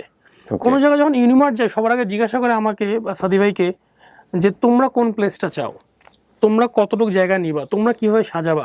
আমি যদি এখন আপনার কোম্পানি মান্থলি সেল বা প্রফিটের জায়গায় যদি আসতে বলি, একটা ইন জেনারেল আইডিয়া চাই আমাদের দর্শকদের জন্য, যেহেতু আপনি অঙ্কের ফিগার এনেছেন অনেকগুলো জায়গাতে। আমার হচ্ছে, যদি আমি আমার টোটাল বিজনেস বলেন নাকি শুধু ঢাকাটা, টোটাল বিজনেসটাই বলেন। টোটালি ভাই আমার মান্থলি এক্সপেন্স আছে মোটামুটি 15 থেকে 16 লাখ টাকা। এটা প্রফিট থাকে আপনার? এক্সপেন্স। আমার যদি প্রফিটের জায়গায় আসি, আমি ঢাকা পাবনা সবগুলো কোম্পানি, মানে একটা কোম্পানি মিসিং করছে আমাদের, ক্যারিওক্স। আচ্ছা। এটা আমার সাপ্লাই চেইন বিজনেস। বাংলাদেশের যতগুলো রিনাউন্ড কোম্পানি, ওয়ালটন তো সবাই চেনে, লাল তীর সিড লিমিটেড, তারপরে হচ্ছে আপনি এসিআই, সিনজেন্তা ফাউন্ডেশন, এরকম অনেকগুলো কোম্পানির আমরা প্রমোশনাল গিফট আইটেমের কাজ করি। ওকে, ওকে, ফাইন। এটা আমার আরেকটা, সো এরা বেসিক্যালি আপনাদের সেট ভেন্ডর বলা চলে, কারণ যখনই প্রয়োজন হচ্ছে আপনাদেরকেই নক দিচ্ছে। আমার 100টা মগ বানাইতে হবে, আমার 500টা টি-শার্ট বানাইতে হবে, so knock this company. Actually আমার টোটাল এখন মান্থলি প্রফিট আমি বলি আমাদের अराउंड 10 to 12 থাকে। 10 to 12, এটা আপনাদের কোম্পানির প্রফিট? কোম্পানির প্রফিট। ওকে। কতজন এমপ্লয়ি কাজ করছে? 10 to 12 lakhs by the way. হ্যাঁ, আমার হচ্ছে পাবনা ঢাকা যদি সবকিছু মিলাই বলি, আমার নিয়ার 52। কত টাকা স্যালারি দিতে হয়? আমার নিয়ার আবার 17 থেকে 18 লাখ। সো 17 থেকে 18 লাখ টাকা স্যালারি দিতে হয়, প্লাস হচ্ছে 10 থেকে 12 লাখ টাকা প্রফিট থাকে, নেট প্রফিট। আপনাদের এই বিজনেসটা কত টাকার বিজনেস? সমস্ত যদি আমি অ্যাসেট ভ্যালু করতে বলি, not brand value, asset value, মানে brand one kind of asset value. আমি জানতে চাচ্ছি যে আসলে কত টাকা মুভ করতেছে? আপনার 5 ইয়ারের উপরে, 5 থেকে 6 কোটি টাকার উপরে। সো ফিউচার প্ল্যানটা কি? ভাই আমার ফিউচার প্ল্যান, আমি পাবনাটা যদি বলি, আমি ঢাকায় মোটরসি লঞ্চ করবো ইনশাল্লাহ কোরবানিদের পরে, আল্লাহ যদি তৌফিক দেয় তো। আর আমার ড্রেসের ফ্যাশন হাউসটা আমরা ইউনিমার্ট বেজে থাকবো, যতগুলো ইউনিমার্ট ওপেন হবে, কারণ আমরা অলরেডি এটা মজা পেয়ে গেছি অলরেডি। এর বাইরে ভাই আমরা শোরুমে যাবো, বাট এটা 2025-এ। আপনি গার্মেন্টসে জয়েন করলেন মানে মার্চেন্ডাইজার হিসেবে কত সালে? 15 সালে। 15 সালে। আপনি কুইট করলেন কত সালে? 14 সালে। 14 সালে। কুইট করলেন কত সালে? 16 সালে। 16 সালে। তারপরে আপনি ঘুরেছেন বিভিন্ন জায়গায় ব্যাগে ব্যাগে করে স্যাম্পল নিয়ে, কত সাল পর্যন্ত? 17। সাদি ভাইয়ের সঙ্গে আপনার পরিচয় কত সালে? 15 লাস্টে, 16 ধরেন। অন অ্যান্ড অফ এভাবে ট্র্যাকেই ছিলেন আপনারা। তারপর এক সময় সে আপনাকে বললো যে let's do that business. Okay fine. So তারপরে যেটা হলো যে আপনার ইউনিমার্টের সাথে পথ চলা শুরু হলো কত সালে? আমাদের ইউনিভার্সিটির পড়াশোনা শুরু হলো আপনার 17 শেষে। 17 শেষে। 18 ফার্স্টের দিকে। আমরা বলি 5 থেকে 6 বছর। তো 5 থেকে 6 বছরে আপনাদের এখন net profit 10 plus per month, এবং এটা অনগ্রোয়িং বিজনেস, বিকজ আপনাদের একটা ব্র্যান্ড দাঁড়িয়ে গেছে, আপনারা ভালো করছেন, এবং মৌটুসিকেও আপনি রিভাইভ করেছেন, যেখানে আপনার বাবার যে ব্র্যান্ড, সবকিছু মিলিয়ে আপনি অসাধারণ কাজ করছেন। কেন বললেন এই গল্পটা আজকে লাখ লাখ মানুষের সামনে? ভাই গল্পটা বলার পেছনে রিজন হচ্ছে, মানুষজন আমাদের, আমি শুধু আপনার ভিডিওর কথা বলবো, আদার্স কোনো কথা বলবো না। আমি দেখছি এখানে মানুষ এসে কষ্টের কথা সবাই বলে ভাই, এবং বলে ওরা মানুষের কাছে যে এক্সপিরিয়েন্সে থ্রো করার চেষ্টা করে, বেশিরভাগ দেখছি এডুকেশন লাইনে আপনার এখানে বেশি গেছে, IBA, অক্সফোর্ড, তারপরে হচ্ছে আপনার BCS, এগুলো ভাই আমার মাথার উপর দিয়ে যায়, এগুলো আমি বুঝি না। আমি এগুলো কিছুই না, কোনো কিছু পাস করিনি ভাই। MBA-তে ভর্তি হয়েছিলাম, 1 সেমিস্টার করেছিলাম, পরে বুঝতে পারছি MBA লাগে শুধুমাত্র চাকরিতে প্রমোশন আর বিয়ে করে ফেলছি, MBA ছেড়ে দিয়েছি। তার মানে MBA কমপ্লিট করেননি? না ভাই, ফার্স্ট BBA-টা তো কমপ্লিট করেছেন। ফার্স্ট সেমিস্টার করার পরে বুঝলাম যে MBA লাগে শুধুমাত্র বিয়ে করতে, বিয়ের সার্টিফিকেট দেখতে হয়, আর আপনি যদি চাকরি করেন। আমি একটাও করি নাই, তখন বিয়ে করে ফেলছি, আমি MBA ড্রপ করে দিয়েছি। আমি MBA ভাই সময় নষ্ট করিনি MBA-তে। মানুষ যে ভুলটা করে ভাই, ওরা মানুষ জীবনে যুদ্ধ করা শেখে না, ওরা খালি ডিপ্রেশনে চলে যায়। ডিপ্রেশনে পড়ে কোনো লাভ নেই ভাই।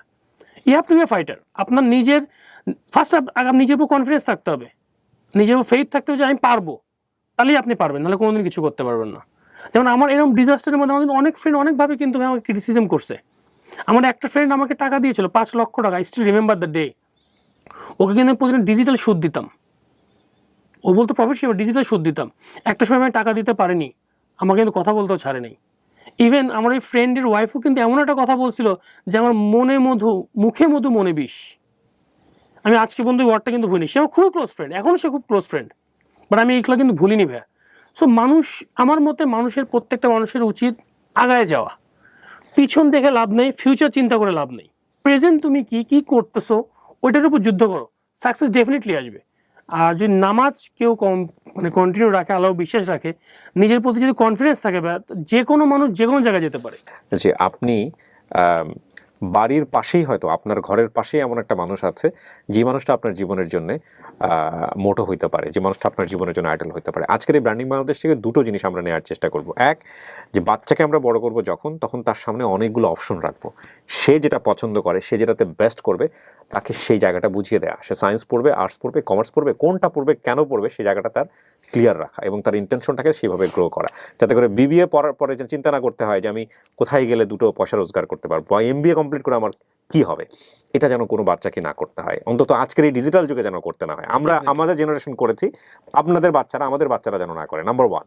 আর নাম্বার 2 হলো আপনি যেটাই করেন না কেন, যাই কিছু করেন না কেন, একাডেমিক পড়াশোনা করেন বা যাই কিছু করেন না কেন, জীবনে সাকসেস করার জন্য, সফল হওয়ার জন্য মিলিয়ন, হাজার হাজার, লক্ষ কোটি রাস্তা আছে, সৎ রাস্তা আছে। আমি আপনাকে এটাই বলবো, আপনি শুধু আল্লাহর নাম নিয়ে আপনি লেগে থাকেন, এবং টুডে অর টুমোরো আপনি যদি ফেল করেন, আপনি যতবার ফেল করছেন, আপনি শুধু একটা কথা মনে রাখবেন, আপনার ফেইলের লিস্ট যত বড়, আপনার সাকসেস তার চাইতে অনেক অনেক বড়।